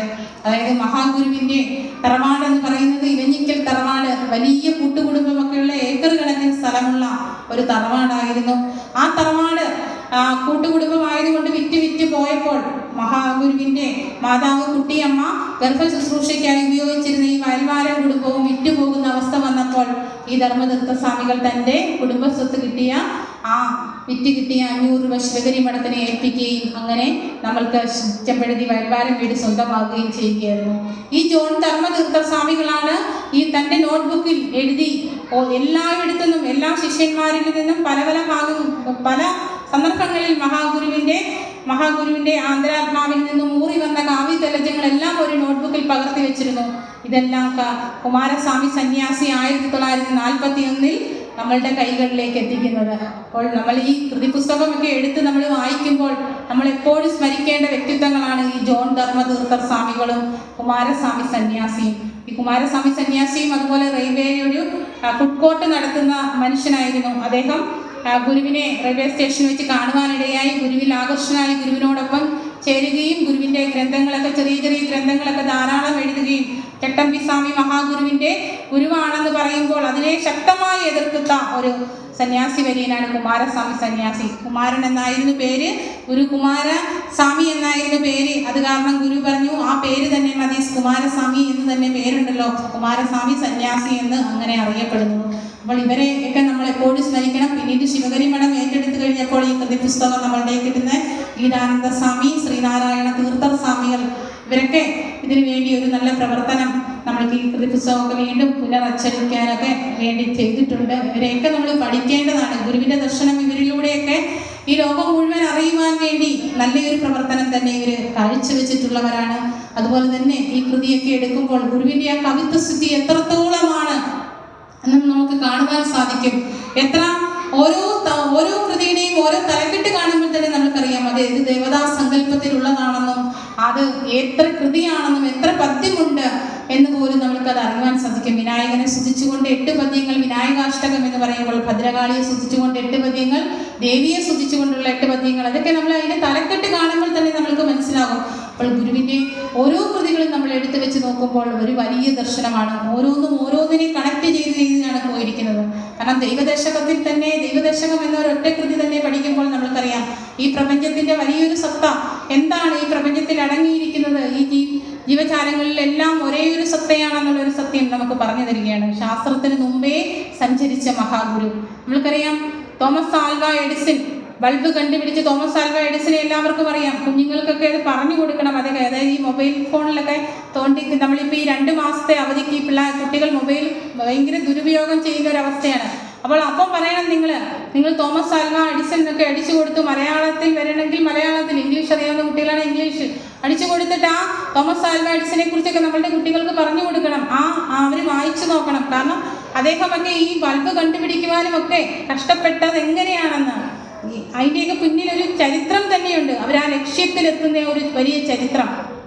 അപ്പം അത് എന്താണെന്ന് നമ്മളുടെ കുഞ്ഞുങ്ങൾക്ക് പറഞ്ഞു കൊടുക്കണം. തോമസ് ആൽവ എഡിസന്റെ കാര്യം അതായത് തൻ്റെ മാതാവിന് തനിക്ക് സ്കൂളിൽ പഠിക്കുവാൻ പോലും ഒരു സാഹചര്യം ഇല്ലാതിരുന്ന ഒരു അവസ്ഥയുണ്ട്. കാരണം സ്കൂളിൽ കൊണ്ടു ചേർത്തപ്പോൾ ഇവൻ മണ്ടനാണ്, ഇവനെ ഇനി ഈ സ്കൂളിൽ പഠിപ്പിക്കുവാൻ പറ്റില്ല എന്ന് പറഞ്ഞ് തോമസ് ആൽവ എഡിസനെ പുറത്താക്കുന്നുണ്ട് സ്കൂളിൽ നിന്ന്. അപ്പോൾ ആ അമ്മ ചേർത്ത് പിടിച്ചു. എന്നിട്ട് സാമൂഹിക സോഷ്യലും കണക്കുമെല്ലാം ആ അമ്മയാണ് പിന്നീട് പഠിപ്പിക്കുന്നത്. അവൻ്റെ എല്ലാം അവൻ്റെ അമ്മയായിരുന്നു. അങ്ങനെ ഒരിക്കൽ അമ്മയ്ക്ക് വലിയൊരു അസുഖം വരുമ്പോൾ ആ അസുഖത്തിന് ചികിത്സയ്ക്കായി ഹോസ്പിറ്റലിൽ ചെല്ലുമ്പോൾ ഹോസ്പിറ്റലുകാർ പറഞ്ഞു പെട്ടെന്ന് തന്നെ ഒരു ഓപ്പറേഷൻ വേണം, രാത്രിയിലാണ് കൊണ്ടുചെല്ലുന്നത്. പക്ഷേ വെട്ടമില്ലാത്തത് കൊണ്ട് ഓപ്പറേഷൻ ചെയ്യാൻ സാധിക്കുന്നില്ല. അപ്പോൾ പറഞ്ഞു രാവിലെ നമ്മൾക്ക് ചെയ്യാം, വെട്ടം ഉണ്ടാവട്ടെ എന്ന്. അപ്പോൾ പക്ഷേ രാവിലെ വരെ ആ മാതാവ് കാത്തിരുന്നില്ല, മരണപ്പെട്ടു. ഇത് ആ എഡിസന്റെ മനസ്സിൽ വലിയൊരു ദുഃഖമായിട്ട് മാറുകയായിരുന്നു. അങ്ങനെ അദ്ദേഹം മനസ്സിൽ പ്രതിജ്ഞ എടുത്തു. എന്താണ്, ഇനിയും ആരും ഒരു വെട്ടമില്ലാത്തതിൻ്റെ പേരിൽ ഇനി ആർക്കും ചികിത്സ മുടങ്ങരുത്. അങ്ങനെ അദ്ദേഹം 1000 തവണ ഒരു ബൾബ് കണ്ടുപിടിക്കാൻ വേണ്ടി ശ്രമം നടത്തി. 1001-ാം തവണയാണ് 1000 തവണ പരാജയപ്പെട്ടതിന് ശേഷമാണ് അദ്ദേഹം ബൾബ് കണ്ടുപിടിച്ചത്. അപ്പോൾ ഇതൊക്കെ നമ്മളുടെ കുട്ടികൾക്ക് പറഞ്ഞു കൊടുക്കണം. അതിനുശേഷം അദ്ദേഹം ഈ പ്രപഞ്ചത്തിൽ പദാർത്ഥം അടങ്ങിയതാണ് ഈ പ്രപഞ്ചമെന്ന് കണ്ടുപിടിക്കുവാൻ വേണ്ടി അദ്ദേഹം ഒത്തിരി ശ്രമിച്ചു. എന്നിട്ട് അവസാനം തൻ്റെ മരണം അടുക്കാറാകുന്ന ആ 86-ാമത്തെ വയസ്സിൽ 1931 തൻ്റെ നോട്ട്ബുക്കിൽ എഴുതി വെച്ചു, ഈ പ്രപഞ്ചത്തിൽ അടങ്ങിയിരിക്കുന്ന സത്തയ്ക്ക് ഒരു ബോധമുണ്ട് എന്ന് എഴുതി വെക്കുകയായിരുന്നു. അതായത് പദാർത്ഥങ്ങൾ കൊണ്ട് നിർമ്മിതമാണ് ഈ പ്രപഞ്ചം എന്ന് കണ്ടുപിടിക്കുവാൻ വേണ്ടി ശ്രമിച്ചിട്ട് കണ്ടുപിടിക്കുവാൻ സാധിക്കാതെ വന്നപ്പോൾ പറഞ്ഞു ഇതിലൊരു ബോധമുണ്ടെന്ന്. അതുപോലെ തന്നെ ആൽബർട്ട് ഐൻസ്റ്റീൻ തൻ്റെ 76-ാമത്തെ വയസ്സിൽ 1955 താൻ മരണപ്പെടുന്നതിന് മുമ്പ് നോട്ട്ബുക്കിൽ എഴുതി വെച്ചു, ഞാൻ വിചാരിച്ചു ഈ പ്രപഞ്ചത്തെക്കുറിച്ച് എനിക്ക് കൂടുതൽ അറിയുവാൻ സാധിക്കും എന്ന് പറഞ്ഞ് പ്രപഞ്ചത്തിൻ്റെ ആ സത്യം അറിയുവാൻ വേണ്ടി ശ്രമിച്ചു. അവസാനം എഴുതി വെച്ചു, ഇതിനൊരു നിഗൂഢതയുണ്ട് എന്ന്. പക്ഷേ ഇതിനൊക്കെ ഈ ശാസ്ത്രജ്ഞന്മാരെല്ലാം എഴുതി വെക്കുന്നതിന് മുമ്പ് തന്നെ മഹാഗുരു നമുക്ക് 1897 അദ്വൈത ദീപികയ്ക്കകത്തൂടെ പറഞ്ഞു തന്നു, വാസസ്സു തന്തുവിദു പഞ്ഞീദാദിമൂല ഭൂതപ്രഘാതമിതു മോർത്തുകിലി പ്രകാരം ബോധത്തിൽ നിന്നു വിലസുന്നു മരുസലത്തു പാദസ്സു പോലെ പരമാവധി ബോധമത്രേ. ഗുരുവപ്പം ഈ ശാസ്ത്രത്തെക്കാൾ മുന്നിൽ സഞ്ചരിച്ച ഈശ്വരനല്ലേ? അല്ലേ? എന്തെങ്കിലും സംശയമുണ്ടോ? ഗുരു എന്താ പറഞ്ഞത്? വാസസ്സു തന്തുവിദു പഞ്ഞീദാദിമൂല. നമ്മളുടെ വസ്ത്രം നമ്മൾ ശ്ലേഷിക്കുമ്പോൾ, അത് പിരിച്ചെടുക്കുമ്പോൾ എന്താണ്? അത് നൂലാണ്. ആ നൂല് പിരിക്കുമ്പോൾ എന്താണ് കിട്ടുന്നത്? പഞ്ഞിയാണ് കിട്ടുന്നത്. ആ പഞ്ഞി എവിടെ നിന്നാണ് ഉണ്ടായത്? ഒരു മരത്തിൽ നിന്നാണ് ഉണ്ടായത്. ഈ മരം എവിടെയാണ് നിൽക്കുന്നത്? ഭൂമിയിലാണ് നിൽക്കുന്നത്. ഈ ഭൂമി എങ്ങനെയാണ് നിർമ്മിതമായത്? പഞ്ചഭൂതങ്ങളാലാണ് നിർമ്മിതമായത്. ഈ പഞ്ചഭൂതങ്ങൾ നമ്മൾ എങ്ങനെയാണ്, അതിലൊരു സത്തയുണ്ടോ? അപ്പോൾ ഗുരു എന്താ പറഞ്ഞേ? ഇതെല്ലാം പരമാവധി ബോധമത്രേ. ആ മഹാഗുരു ശാസ്ത്രത്തിന് മുമ്പേ സഞ്ചരിച്ച മഹാഗുരുവിനെ നമ്മൾ അറിയണം. അകവും പുറവും നിറഞ്ഞു നിൽക്കുന്ന മഹിമാവാർന്ന നിൻപദം എന്ന് ഗുരു പറഞ്ഞു, ഇല്ലേ? ഓരോ കൃതികളും എടുത്തു നോക്കിയാൽ ഗുരു ഇത് തന്നെയല്ലേ പറയുന്നത്? ഈശോവാസ്യോപനിഷത്ത് മലയാളത്തിലേക്ക് തർജ്ജമ ചെയ്ത ഒരേ ഒരു, സംസ്കൃതത്തിൽ നിന്ന് മലയാളത്തിലേക്ക് തർജ്ജമ ചെയ്ത് നമുക്ക് തന്ന ഒരേ ഒരു കൃതി ഈശോവാസ്യോപനിഷത്ത്. ഉപനിഷത്ത് സൂക്തങ്ങളിൽ ഏറ്റവും ആദ്യത്തെ ഉപനിഷത്താണ് ഈശോവാസ്യോപനിഷത്ത്. ആ ഉപനിഷത്തിൽ പറയുന്നത്, ആ ഉപനിഷത്തിന്റെ മലയാള തർജ്ജമ നമ്മളോട് പറഞ്ഞു തരുന്നുണ്ടോ? ഈശൻ ജഗത്തിലെല്ലാം ആവസിക്കുന്നത് കൊണ്ട് നീ ചരിക്കമുക്തനായി ആശിക്കരുത് ആരുടെയും ധനം. ഈ ലോകത്തിൽ ഈശ്വരൻ, അതായത് ഈ ലോകത്തിൽ നമ്മൾക്ക് ഈശ്വരൻ എന്ന ഒരു വലിയ ചൈതന്യമുണ്ട്. ആ സത്യം നമ്മൾ അറിയണം. അതുകൊണ്ട് ഈ ബാങ്ക് ബാലൻസ് അല്ല ഞാൻ എന്ന ആ വലിയൊരു ബോധം നമ്മൾക്ക് ഉണ്ടാവണം. ഇതാണ് ഗുരു ഓരോ കൃതികളിലും നമ്മൾക്ക് പറഞ്ഞു തരുന്നത്. ദൈവശാസ്ത്രത്തിൽ പറയുന്നുണ്ട്, ഒന്നൊന്നായി എണ്ണി എണ്ണി തൊട്ടെണ്ണം പൊരുളൊടുങ്ങിയാൽ നിന്നിടും ദൃക്ക് പോലുള്ള നിന്നിൽ അസ്പന്ദമാകണം. ഒന്നൊന്നായി എണ്ണി എണ്ണി എന്ന് പറയുമ്പോൾ ഇവിടുത്തെ ഓരോ ചെറിയ ചെറിയ കടങ്ങളും, ഓരോ നമ്മൾ എടുത്തു വെക്കുന്ന ഈ പ്രകൃതിയിലെ സകല ആവാസ വ്യവസ്ഥയിലെ സകല ജീവജാലങ്ങളെയും, ഒരു ജീവനുള്ളവയും ജീവനില്ലാത്തവയും ഒന്നൊന്നായി തൊട്ടെണ്ണം പൊരുളൊടുങ്ങിയാൽ എന്ന് പറയുന്നത് തന്നെ അദ്വൈത ദീപികയ്ക്ക് നമ്മളോട് പറയുന്നു. പേരായിരം പ്രതിഭയായിരം ഇങ്ങവറ്റിൽ ആരാലെഴും വിഷയമായിരമാം പ്രപഞ്ചം. അപ്പോൾ നമ്മളുടെ ഈ പ്രപഞ്ചത്തിൽ 1000 പ്രതിഭകളും 1000 പേരുകളുമായിട്ട് തിങ്ങി നിറഞ്ഞു നിൽക്കുന്ന, ഇതിനുള്ളിലെല്ലാം ഒരു സത്തയുണ്ടെന്ന് നമ്മൾക്ക് മഹാഗുരു കാണിച്ചു തരികയാണ് തൻ്റെ കൃതികളിലൂടെ. ഓരോ കൃതികളും നമ്മൾ എടുത്തു വെച്ചൊന്ന് പരിശോധിച്ച് നോക്കിയേ, എല്ലാം ഒന്നിനൊന്നിന് കണക്റ്റാണ്. നിങ്ങളൊക്കെ കൃതി പഠനവും കൃതി ക്ലാസ്സുകളും ഒക്കെ നടത്തുന്ന ഈ ശാഖയിൽ മാത്രമേ ഉള്ളെന്ന് തോന്നുന്നു ഇതുപോലെ കൃതി പഠന ക്ലാസ്സുകളൊക്കെ. അതിന് ഞങ്ങൾക്കൊക്കെ ഏറെ അഭിമാനിക്കാം. ശ്രീനാരായണ ധർമ്മ പഠന കേന്ദ്രത്തിലെ ഞങ്ങളുടെ ബഹുമാനായ അഡ്മിൻ ശ്രീ രഞ്ജിത്ത് പറയപ്പള്ളി അവരുടെ നേതൃത്വത്തിൽ ഒരു കൃതി പഠനം ഇവിടെ നടക്കുന്നെന്ന് പറയുമ്പോൾ വളരെ സന്തോഷമുണ്ട്. മറ്റ് ശാഖകളിൽ ഒന്നും നടക്കാത്ത, അതുകൊണ്ട് നിങ്ങൾക്കൊക്കെ ഇതിനെക്കുറിച്ച് കൂടുതൽ കാര്യങ്ങൾ ആധികാരികമായിട്ടൊക്കെ അറിയാം എന്നൊരു സന്തോഷം കൂടിയുണ്ട്. എങ്കിലും എൻ്റെ ചെറിയ അറിവിൽ നിന്ന് ഞാൻ പറയുകയാണ്, നമ്മൾ കൃതികളൊക്കെ ആഴത്തിൽ അതിൻ്റെ ആ ഒരു കൃതികളിലൂടെ ഇറങ്ങി ചെല്ലുമ്പോഴാണ് ഗുരുവിൻ്റെ എത്രത്തോളം വലിയൊരു ദർശനമാണ് അതിൽ അടങ്ങിയിരിക്കുന്നത് നമുക്ക് മനസ്സിലാക്കുവാൻ സാധിക്കുന്നത്. നമ്മൾക്ക് വളരെ നിസ്സാരമായിട്ട് കാണുന്ന കൃതികളൊക്കെ നമ്മൾ ചൊല്ലുവാൻ വേണ്ടി എപ്പോഴും എടുത്തു ചൊല്ലും. പക്ഷേ ഗുരുവിൻ്റെ ദർശനമാലയും അതുപോലെ ആത്മോപദേശവും ഒക്കെ നമ്മൾ ചെല്ലുമ്പോൾ, അതിൻ്റെ ആഴത്തിലോട്ട് കടന്നു ചെല്ലുമ്പോൾ ഈ പ്രപഞ്ചത്തിൻ്റെ സത്യം എന്താണ്, ഈ ജീവിതത്തിൽ നമ്മൾ കടന്നു പോകേണ്ട തലങ്ങൾ ഏതൊക്കെ തലങ്ങളിലൂടെയാണെന്ന് നമുക്ക് വളരെ വ്യക്തമായിട്ട് പറഞ്ഞു തരികയാണ്. ഈ വരും കാലത്തിനും ഏതൊരു കാലത്തിനും കാലാതീതമായ വലിയൊരു ദർശനമാണ് ഗുരുവിൻ്റെ ആ അമൃത വല്ലരികളിലൂടെ, ആ വൈഭൂര്യങ്ങളിലൂടെ നമ്മൾക്ക് പറഞ്ഞു തന്നിരിക്കുന്നത്. ഈ കൃതികളെല്ലാവരും നമ്മൾ നല്ല ഈ ഒരു 2028 ആകുമ്പോൾ മഹാഗുരുവിൻ്റെ പ്രഭാവമായിരിക്കും എന്ന് പറയുമ്പോൾ, 100 വർഷമാകുമ്പോൾ ആ ഗുരുവിനെ നമ്മൾ എത്രത്തോളം പഠിക്കുവാൻ ശ്രമിച്ചു എന്നാണ് നമ്മൾ ചിന്തിക്കേണ്ടത്. മഹാഗുരു ശതകത്തിൽ പറയുന്നുണ്ട്, ഉണരണം ഇനി ഉറങ്ങണം, ഭുജിച്ചിടണം അശനം പുണരേണം എന്നിവണ്ണം അണയും അനേക വികല്പമാകയാൽ ആരുണരുവതുള്ളൊരു നിർവികാര രൂപം. നമ്മൾക്ക് എന്തായിരുന്നു ഇത്രയും നാൾ ചിന്ത? ഉണരണം, ഉറങ്ങണം, എന്തെങ്കിലും ഭക്ഷിക്കണം, പുണരണം എന്നൊരു ചിന്തയായിരുന്നു. അങ്ങനെ വികല്പം ബാധിച്ച് നമ്മളിരിക്കുന്ന അവസ്ഥ നമ്മൾക്ക് മാറ്റണം. നമ്മളുടെ രാമായണത്തിൽ ഹനുമാൻ സ്വാമി, സുന്ദരകാന്ഡത്തിൽ ഹനുമാൻ സ്വാമി രാമകാര്യാർത്ഥം സീതയെ അന്വേഷിച്ച് ലങ്കയിൽ പോകുന്നുണ്ട്. അപ്പൊ ലങ്കയിൽ പോകുമ്പോൾ അവിടെ സമുദ്രം വന്നിട്ട് ഈ മൈനാക പർവ്വതത്തിനോട് പറയും, ഞങ്ങളുടെ സാഗരം ആ കുടുംബത്തിലുള്ളതാണ്, അത് രാമസ്വാമി, അതുകൊണ്ട് നീ രാമഭഗവാന്റെ കാര്യാർത്ഥം വേണ്ടി ഹനുമാൻ സ്വാമി സീതയെ അന്വേഷിച്ച് ലങ്കയിൽ ദൂരം യാത്ര ചെയ്താണ് പോകുന്നത്. അതുകൊണ്ട് ആ ഹനുമാൻ സ്വാമിക്ക് നീ ഒരു വിശ്രമ കേന്ദ്രം ഒരുക്കണം, വിശ്രമം ചെയ്യുവാനുള്ള സൗകര്യം ഒരുക്കി കൊടുക്കണമെന്ന്. ഉടനെ മൈനാക പർവ്വതം ഒരു മനുഷ്യരൂപത്തിൽ വരികയാണ്. വരുമ്പോഴത്തേക്ക് ഉടനെ ഹനുമാൻ സ്വാമി എന്താ പറഞ്ഞതെന്നറിയുമോ? ഞാൻ അലമല ഇതരുതരുത്, ഞാൻ രാമകാര്യാർത്ഥം പോകും വിധവും, അതുകൊണ്ട് എനിക്ക് പാർക്കരുതെങ്ങുമേ, പെരുവഴിയിൽ അശനം ശയനം ഒരിക്കലും ചെയ്തുകൂടാ. അതായത് എന്താ ഹനുമാൻ സ്വാമി പറഞ്ഞത്? ഞാൻ രാമന്റെ ആജ്ഞ അനുസരിച്ച് സീതാദേവിയെ അന്വേഷിച്ച് പോവുകയാണ്, അതുകൊണ്ട് എൻ്റെ ലക്ഷ്യത്തിൽ എനിക്ക് എത്തണം, ഞാൻ എങ്ങും പാർക്കുന്നില്ല, ഞാൻ എങ്ങും ശയനവും അശനവും ഒന്നും ചെയ്യുന്നില്ല, എൻ്റെ ലക്ഷ്യത്തിലെത്തുവാൻ പോവുകയാണെന്ന്. നമ്മുടെ കുഞ്ഞുങ്ങൾക്ക് ഈ പുരാണങ്ങളൊക്കെ പറഞ്ഞു കൊടുക്കണം. ഇതിഹാസങ്ങളൊക്കെ നമ്മൾ വായിക്കുമ്പോൾ നമ്മളോർക്കും പുരാണങ്ങളും ഇതിഹാസങ്ങളും ഒക്കെ എന്തിനാണ് പഠിക്കുന്നത്? നമുക്ക് നമ്മുടെ കൃതികളൊക്കെ ഗുരുവ് എഴുതി തന്നില്ലേ? അല്ല, നമ്മളുടെ ജീവിത കഥകൾ തന്നെയാണ് പുരാണങ്ങളും ഇതിഹാസങ്ങളും ഒക്കെ. നമ്മളന്ന് ഗുരു പറയുന്നുണ്ട്, വിവേകം താനേ വരില്ല, യത്നിക്കണം, നല്ല പുസ്തകങ്ങൾ വായിക്കണം. അത് ഇന്ന പുസ്തകമൊന്നുമില്ല, അത് പരിശുദ്ധ ബൈബിളായാലും ഖുറാനായാലും ഭഗവത്ഗീതയാണേലും മഹാഭാരതമാണേലും എന്തും നമ്മൾ വായിക്കുകയും പഠിക്കുകയും ചെയ്യണം. അങ്ങനെയാണ് നമ്മൾക്ക് അറിവുകൾ നേടുന്നത്. നമ്മളുടെ ജീവിതത്തിൽ എന്തൊക്കെ തലങ്ങളിലൂടെ കടന്നു പോകുന്നതും തന്നെയാണ് നമുക്ക് പുരാണങ്ങളിലും ഇതിഹാസങ്ങളിലും ഒക്കെ കാണുവാൻ സാധിക്കുന്നത്. അതിനോടൊക്കെ കൂട്ടി യോജിപ്പിച്ച് മഹാഗുരുവിന്റെ കൃതികളൊക്കെ നമ്മൾ പഠിക്കുമ്പോൾ ആ ഗുരുവിന്റെ ദീർഘവീക്ഷണവും ഗുരുവിന്റെ ദർശനവും എന്താണെന്ന് നമുക്ക് പെട്ടെന്ന് മനസ്സിലാക്കുവാൻ സാധിക്കും. അപ്പോൾ ആ ഗുരു നമ്മളോട് പറഞ്ഞ ഉണരണം, ഇനി ഉറങ്ങണം, ഭുജിച്ചിടണം, അശനം പുണരേണം, ആ ഒരു ചിന്തയൊക്കെ നമ്മൾക്ക് വിട്ടിട്ട് ഇനി എന്താ നമ്മൾ ചെയ്യേണ്ടത്?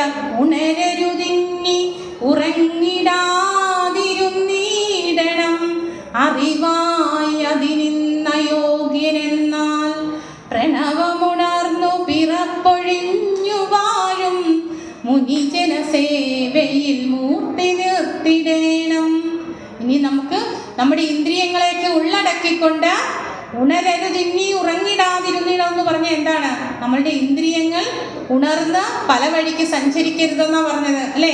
നമ്മളുടെ ഇന്ദ്രിയങ്ങളെ ഉള്ളടക്കിക്കൊണ്ട് നമുക്ക് മുനിജന സേവയിൽ മൂർത്തി നിർത്തിടുവാൻ നമുക്ക് സാധിക്കണം.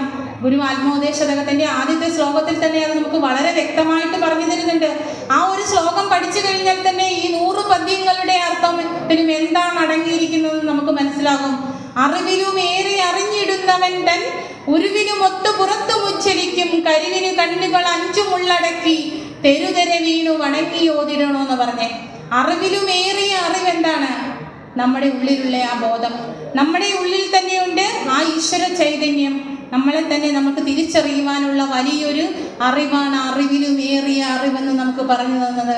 അത് നമ്മൾക്ക് മനസ്സിലായില്ലെങ്കിൽ നമ്മൾ എന്താ ചെയ്യണ്ടേ? കണ്ണുകൾ 5 ഉള്ളടക്കി തെരുതെര വീണ് വണങ്ങി ഓതിടാനാ ഗുരു പറഞ്ഞു തന്നത്. അപ്പോൾ ആ ഒരു രീതിയിലോട്ട് നമ്മൾക്ക് എത്തുവാൻ സാധിക്കണം. ഗുരുവിന്റെ കൃതികളെല്ലാം നമ്മൾ പഠിക്കുമ്പോൾ നമ്മൾക്ക് ഇത് തന്നെയാണ് മനസ്സിലാക്കുന്നത്. നമ്മളെ തന്നെ അവനവനെ തന്നെ തിരിച്ചറിയുവാനുള്ള വലിയൊരു സന്ദേശമാണ് ഗുരുവിന്റെ ആ ദർശനം എന്ന് പറയുന്നത്. അതിനകത്ത് തന്നെ ആത്മോപദേശത്തിൽ തന്നെ പറയുന്നുണ്ട്, അവനവൻ ഇന്നറിയുന്നതൊക്കെ ഓർത്താൽ അവനിൽ ആദിമമായൊരാത്മരൂപം, അവനവൻ ആത്മസുഖത്തിനാചരിക്കുന്നവ അവനു സുഖത്തിനായി വരേണം. ഇത് തന്നെയാണ് ഉപനിഷത്ത് മഹാവാക്യങ്ങളിലും എല്ലാം പറയുന്നത്. 5 മഹാവാക്യങ്ങളും എടുത്തു വെച്ച് നോക്കിക്കേ. അയമാത്മാ ബ്രഹ്മ, തത്വമസി, അഹം ബ്രഹ്മാസി, പ്രജ്ഞാനം ബ്രഹ്മ. ഇതിൻ്റെയൊക്കെ അർത്ഥം എന്താണ്? തത്വമസി നമ്മൾ എല്ലാവരും സാധാരണ കേൾക്കാറുള്ളതാണ്.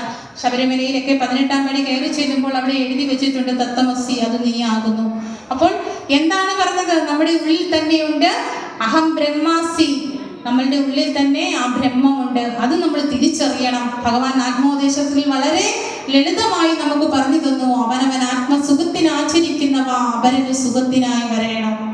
ഇല്ലേ? ഇതൊക്കെ നമ്മൾ പഠിക്കുമ്പോഴാണ് നമ്മൾക്ക് മനസ്സിലാകുന്നത്. മഹാഗുരുവിന്റെ ചിന്താധാര മലയാള സാഹിത്യത്തിലെ ആധുനിക കവിത്രയങ്ങളിലുമൊക്കെ എത്രത്തോളം സ്വാധീനിച്ചിട്ടുണ്ട് എന്ന് നാം മനസ്സിലാക്കണം. ഇന്നത്തെ നമ്മളുടെ ആധുനിക കവികളുടെ നിരൂപകരുടെ ഒക്കെ എടുത്തു വെച്ച് നോക്കുമ്പോൾ മഹാഗുരുവിന്റെ ആ കാവ്യ ചിന്താധാര എത്രത്തോളം ഉൾക്കൊണ്ടുകൊണ്ടാണ് അവർ ഓരോ കവിതയും എഴുതിയിരിക്കുന്നത് നമുക്ക് പരിശോധിക്കുമ്പോൾ മനസ്സിലാകും. മഹാകവി വള്ളത്തോൾ ഒരു ജാതിയെ അഭിനയിച്ചുകൊണ്ടൊരു കൃതി എഴുതിയിട്ടുണ്ട്. അനർത്ഥഗർത്തങ്ങളിൽ ആണ്ടു തന്നെ കിടക്കുന്നു പോലിവർ കീടതുല്യം വേദേതി ഹാസാദി വിഭൂതിയെല്ലാം മേൽ ജാതിതൻ പൈതൃകമാണ് പോലും വാഗ്ദേവത എന്നറിയാതെ തീണ്ടിപ്പോയെന്നിവർ മാപ്പിനിരന്നിടുന്നു ഭയാനകം ഹാസ്മൃതി വാക്യകോശം ജാതി പിശാചിൻ ത്രിദുരാട്ടഹാസം. നോർത്തു നോക്കി, ഈ ഒരു കവിത കേട്ടപ്പോൾ നിങ്ങൾക്ക് മനസ്സിലായോ മഹാഗുരുവിന്റെ വലിയൊരു ദർശനം ഇല്ലേ? ഇതിൽ മഹാകവി കുമാരനാശാൻ ദുരവസ്ഥയിൽ പാടിയിട്ടുണ്ട്. മുമ്പോട്ട് കാലം കടന്നു പോയിടാതെ മുമ്പേ സ്മൃതികളാൽ കോട്ട കെട്ടി പമ്പാർ അനാചാര മണ്ഡല ചതുരരായി നമ്പൂരാർ വാണരുളുന്ന നാട്ടിൽ തൊട്ടുകൂടാത്തവർ തീണ്ടിക്കൂടാത്തവർ ദൃഷ്ടിയിൽപ്പെട്ടാലും ദോഷമുള്ളവർ കെട്ടില്ലാത്തവർ തമ്മിൽ ഉണ്ണാത്തവർ ഇങ്ങനെ ഒട്ടല്ലോഹോ ജാതി കോമരങ്ങൾ. ഈ കൃതിയും നമ്മൾ കേൾക്കുമ്പോൾ മനസ്സിലാവും മഹാഗുരു നമ്മൾക്ക് ജാതി നിർണയം എന്ന കൃതിയിൽ എന്താ പറഞ്ഞത്?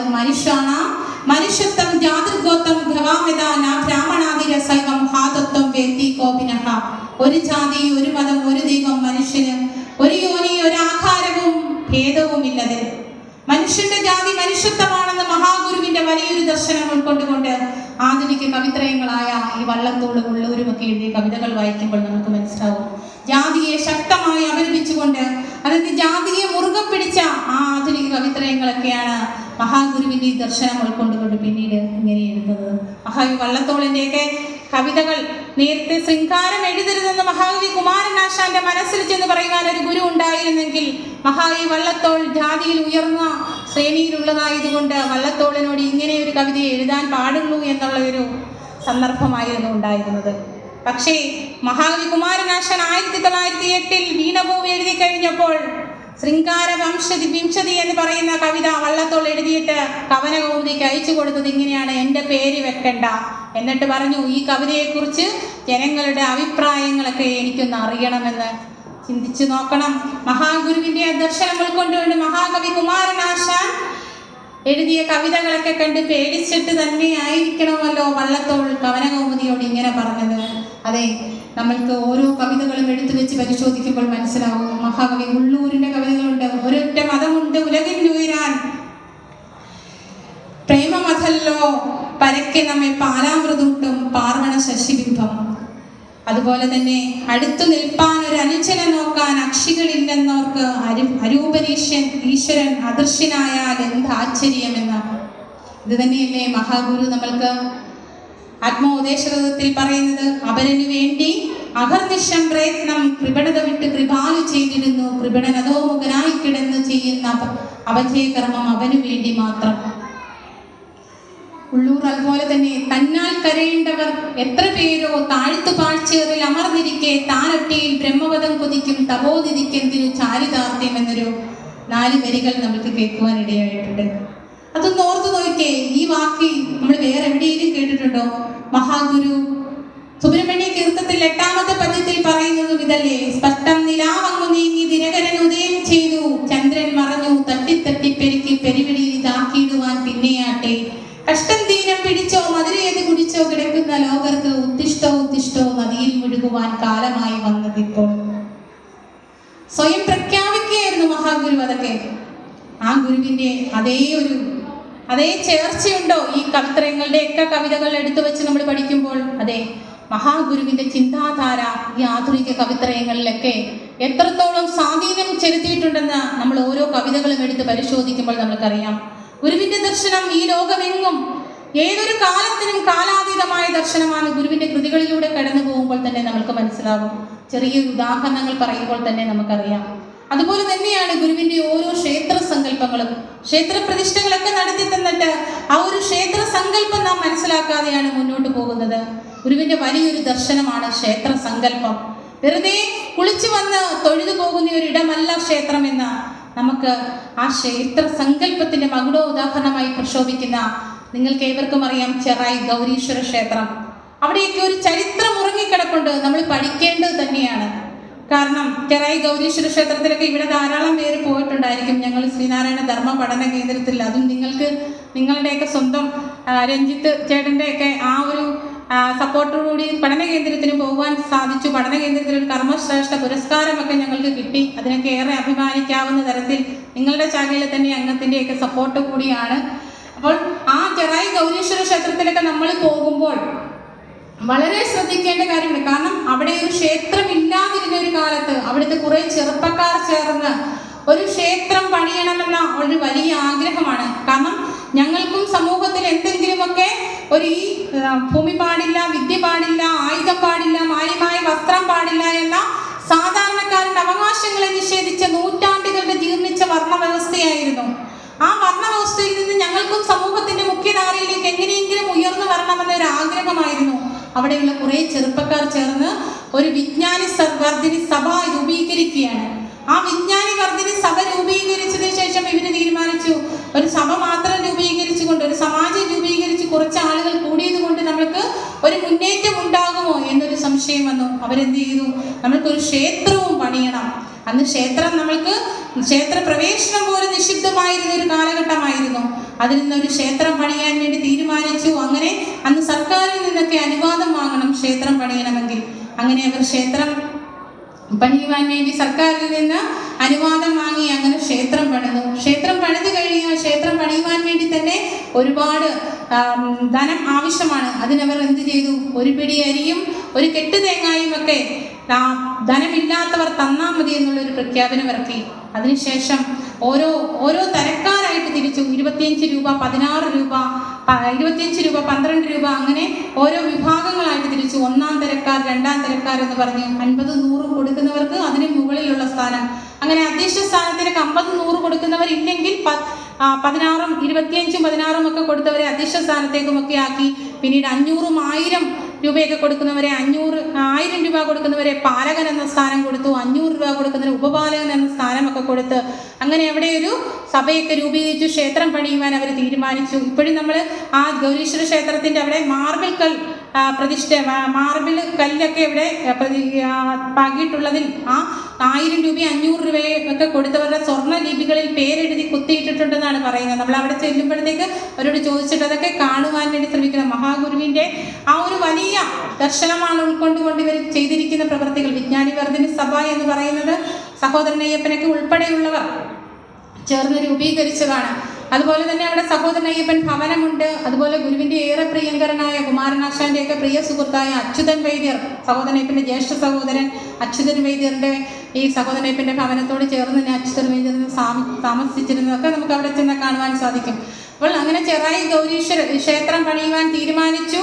ആ തീരുമാനിച്ചതിന് പുറമെ ഇവര് എന്ത് ചെയ്തു, പ്രതിഷ്ഠ നടത്തുവാൻ വേണ്ടി മഹാഗുരുവിനെ കൊണ്ടുവരുവാൻ വേണ്ടി ഇവർ തീരുമാനമെടുക്കുന്നു. അങ്ങനെ ഭഗവാൻ ശ്രീനാരായണ ഗുരുദേവനെ പ്രതിഷ്ഠയ്ക്കായി അവിടെ വിളിക്കുന്ന കൂടെ ശിവലിംഗ ദാസ്വാമികളും വരുന്നുണ്ട്. അവിടെ കുറെ തർക്കങ്ങളൊക്കെ നടക്കുന്നുണ്ട് പ്രതിഷ്ഠയെക്കുറിച്ച്.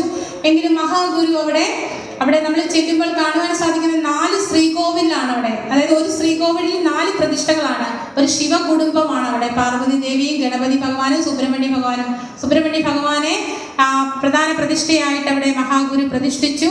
അങ്ങനെ എല്ലാവരും പ്രതിഷ്ഠാ സമയത്ത് വന്നു നിൽക്കുന്നു. പ്രതിഷ്ഠ കഴിഞ്ഞ് മഹാഗുരു ഇറങ്ങി വരുമ്പോൾ ചോദിക്കുന്നു, എല്ലാവരും അന്നേരം അവിടെ എല്ലാം ഭക്തജനങ്ങളെല്ലാം നിൽക്കുന്നുണ്ട്. മമപ്രഥമ എൻ്റെ ആദ്യം എന്ന് പറഞ്ഞ് ഒരു അഭിഷേകം ചെയ്യുവാൻ പാലും തൈരും വെണ്ണയും ഒക്കെ ആയിട്ട് നിൽക്കുകയാണ്. അപ്പോൾ ഗുരു ചോദിച്ചു, എല്ലാവരുടെയും പാല്, തൈര്, വെണ്ണ ഇതൊക്കെ ഉണ്ടല്ലോ, നിങ്ങളുടെ ആരുടെയെങ്കിലും കയ്യിൽ ഐക്യത്തെ പ്രദാനം ചെയ്യുന്ന തേൻ കൊണ്ടുവന്നിട്ടുണ്ടോ എന്ന് ചോദിച്ചു. അപ്പോൾ തേൻ കൊണ്ടുവന്നവരും ഉണ്ടായിരുന്നു. ഒന്ന് ചിന്തിക്കണം, ഈ തേൻ എങ്ങനെയാണ് ഉണ്ടാകുന്നത്? ഓരോ പൂവിൽ നിന്നും ഓരോ തേനീച്ചകൾ പോയിരുന്ന് ആ പൂമ്പടി കൊണ്ടുവന്ന് ഒന്നിച്ചു കൂടി നിന്നാണ്. അപ്പോൾ ഭഗവാന്റെ ആ ക്ഷേത്ര സങ്കല്പം ഒന്ന് ചിന്തിച്ചു നോക്കിയേ. എത്ര ദീർഘവീക്ഷണത്തോടെയാണ് ആ വലിയൊരു ദർശനം പറയുന്നത്. തേൻ കൊണ്ടുവന്നിട്ടുണ്ടോ എന്ന് ചോദിക്കുമ്പോൾ നമ്മൾ വെറുതെ കുളിച്ചു ചെന്ന് തൊഴുന്ന ഒരിടമായി മാറരുതെന്ന് മഹാഗുരുവിനൊരു ലക്ഷ്യമില്ലായിരുന്നു. ആ ക്ഷേത്ര സങ്കല്പത്തിനില്ലായിരുന്നോ? അതിന് ഐക്യത്തെ പ്രദാനം ചെയ്യുന്ന തേൻ കൊണ്ടുവന്നിട്ട് നമ്മളെല്ലാവരും ഒന്നിച്ചു നിൽക്കണം, ആത്മസഹോദരരായിട്ട് കാണണമെന്ന വലിയൊരു ലക്ഷ്യമുണ്ടായിരുന്നു ഗുരുവിൻ്റെ ആ പ്രതിഷ്ഠയിലൊക്കെ. നമ്മളതൊക്കെ അവിടെ പോയി നിന്ന് ഓരോ ക്ഷേത്ര സങ്കല്പത്തിലും ഗുരുവിൻ്റെ ക്ഷേത്ര സങ്കല്പത്തിൻ്റെ മകളോ ക്ഷേത്രം ഒന്നോർത്ത് നോക്കണം. അന്ന് നമുക്ക് ക്ഷേത്രത്തിൽ പ്രവേശനം നിഷിദ്ധമായിരുന്ന ഒരു കാലഘട്ടത്തിലാണ് ഭഗവാൻ നമ്മൾക്ക് ആരാധന നടത്തുന്നത് എങ്ങനെയെന്നും കുളിക്കുന്നത് എങ്ങനെയാണെന്നും കൂടി നമ്മളെ പഠിപ്പിച്ചു. പക്ഷെ ഇതൊക്കെ ഇന്നും നമ്മൾ മറന്നുകൊണ്ട് ഭഗവാന്റെ ക്ഷേത്രത്തിൽ വരുവാൻ വേണ്ടി ഗുരു പ്രതിഷ്ഠിച്ച് തന്ന ഗുരുവിന്റെ തൃക്കരങ്ങൾ കൊണ്ട് പ്രതിഷ്ഠിച്ച ക്ഷേത്രം കാണാൻ പോലും പോകുവാനുള്ള ആ ഒരു മനസ്സ് പോലും നമ്മൾ കാണിക്കുന്നില്ല. അന്ന് നമ്മളുടെ അവസ്ഥ എന്തായിരുന്നെന്നും ഇന്ന് നമ്മൾ എവിടെ എത്തി നിൽക്കുന്നെന്നും നമ്മൾ ചിന്തിക്കുമ്പോഴാണ് മനസ്സിലാകുന്നത് ഗുരുവിന്റെ ദർശനം എത്രത്തോളം വലുതായിരുന്നു എന്ന്. അപ്പോൾ ഐക്യത്തെ പ്രതിദാനം ചെയ്യുന്ന തേൻ കൊണ്ടുവന്നിട്ടുണ്ടോ എന്ന് ചോദിക്കുമ്പോൾ നമ്മളെല്ലാവരും ഒന്നിച്ചു ചേർന്ന് നിന്നെങ്കിൽ മാത്രമേ ഒരു സമുദായത്തെ, ഒരു സംഘടനയെ ഒന്നിച്ചു ചേർക്കുവാൻ, ഒന്നിച്ച് കൊണ്ടുപോകാൻ, അതിനെ അഭിവൃദ്ധിപ്പെടുവാൻ നമുക്ക് സാധിക്കുകയുള്ളെന്ന് ഗുരു നമ്മളെ കാണിച്ചു തരികയായിരുന്നു. പിന്നീട് ഈ വിജ്ഞാനി വർദ്ധിന സഭക്കാർ ഈ ക്ഷേത്ര പ്രതിഷ്ഠയ്ക്ക് ശേഷം ഗുരുവിനൊരു മംഗളപത്രം സമർപ്പിക്കുന്നുണ്ട്. ഈ മംഗളപത്രം സമർപ്പിക്കുമ്പോൾ ഗുരു അതിന് ദീർഘമായ ഒരു മറുപടി കൊടുക്കുന്നുണ്ട്. നമ്മളുടെ സമുദായത്തിലുള്ളവര് വിദ്യാഭ്യാസത്തിന് ഏറെ പുറകിലാണ്. ഇപ്പം കുറച്ചൊക്കെ മാറ്റം വന്നിട്ടുണ്ട്. എങ്കിലും വിദ്യാഭ്യാസം കൂടുതൽ ചെയ്യുവാനും വിദേശത്ത് പോയി പഠിക്കുവാനും ഒക്കെ പാവപ്പെട്ട കുട്ടികൾക്ക് വളരെ ബുദ്ധിമുട്ട് വരും, ധനമില്ലാത്തവർക്ക്. അതുകൊണ്ട് ധനമുള്ളവർ അവരെ സഹായിച്ച് പഠിപ്പിക്കണമെന്ന്.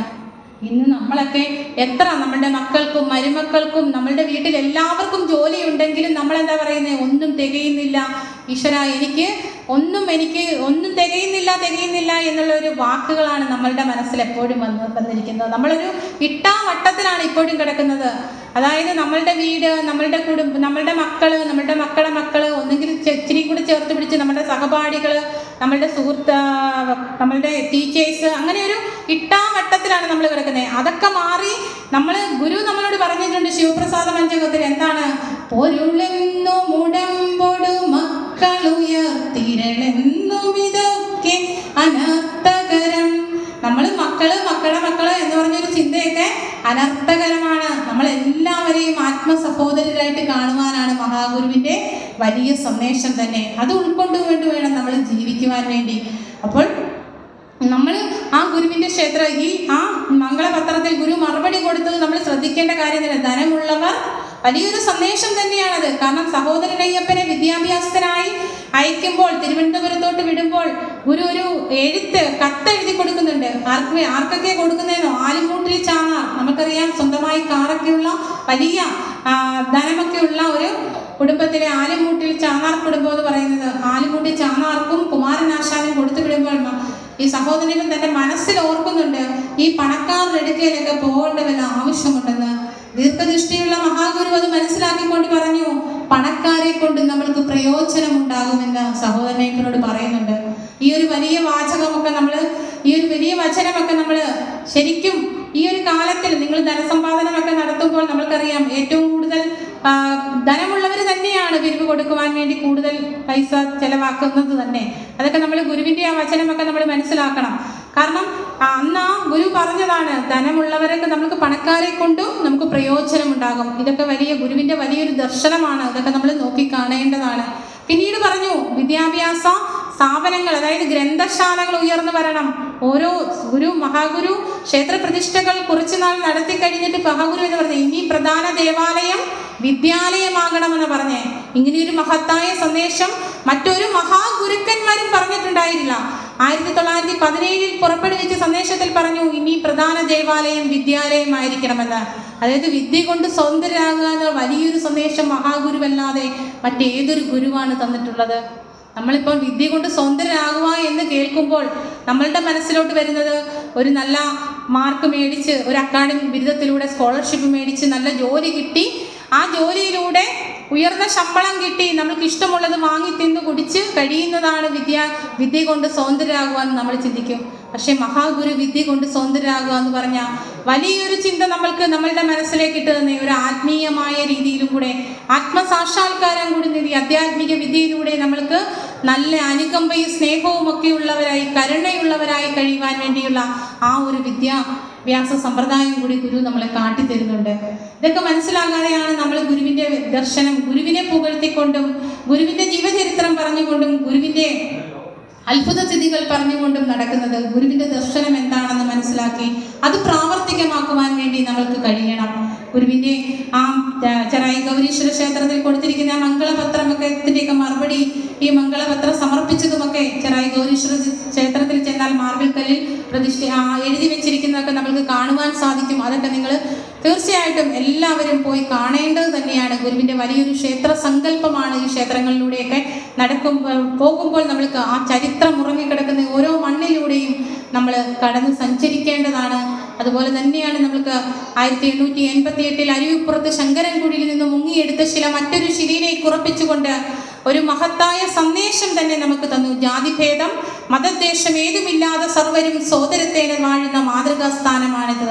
അതായത് ബ്രാഹ്മണ്യത്തിൻ്റെയും പൗരോഹിത്യത്തിൻ്റെയും സങ്കുചിതത്തിനുള്ളിൽ സമൂഹത്തെ ഒതുക്കി നിർത്തുവാൻ ആരാധനാലയവും അവിടുത്തെ ആത്മീയത ഉപയോഗിച്ച് മലിനമാക്കപ്പെട്ട വ്യവസ്ഥയെ അതേ ആത്മീയതയും ആരാധനാലയവും ഉപയോഗിച്ച് വിശ്വമാനവികതയുടെ വേദിയാക്കി മാറ്റുകയായിരുന്നു മഹാഗുരു. അതായത് മന്ത്രങ്ങൾ അധസ്യന്റെ നാവിൽ വഴങ്ങുമെന്നും അതിശയിപ്പിക്കുവാൻ കഴിയുമെന്നും മഹാഗുരു നമ്മെ കാണിച്ചു തരികയായിരുന്നു.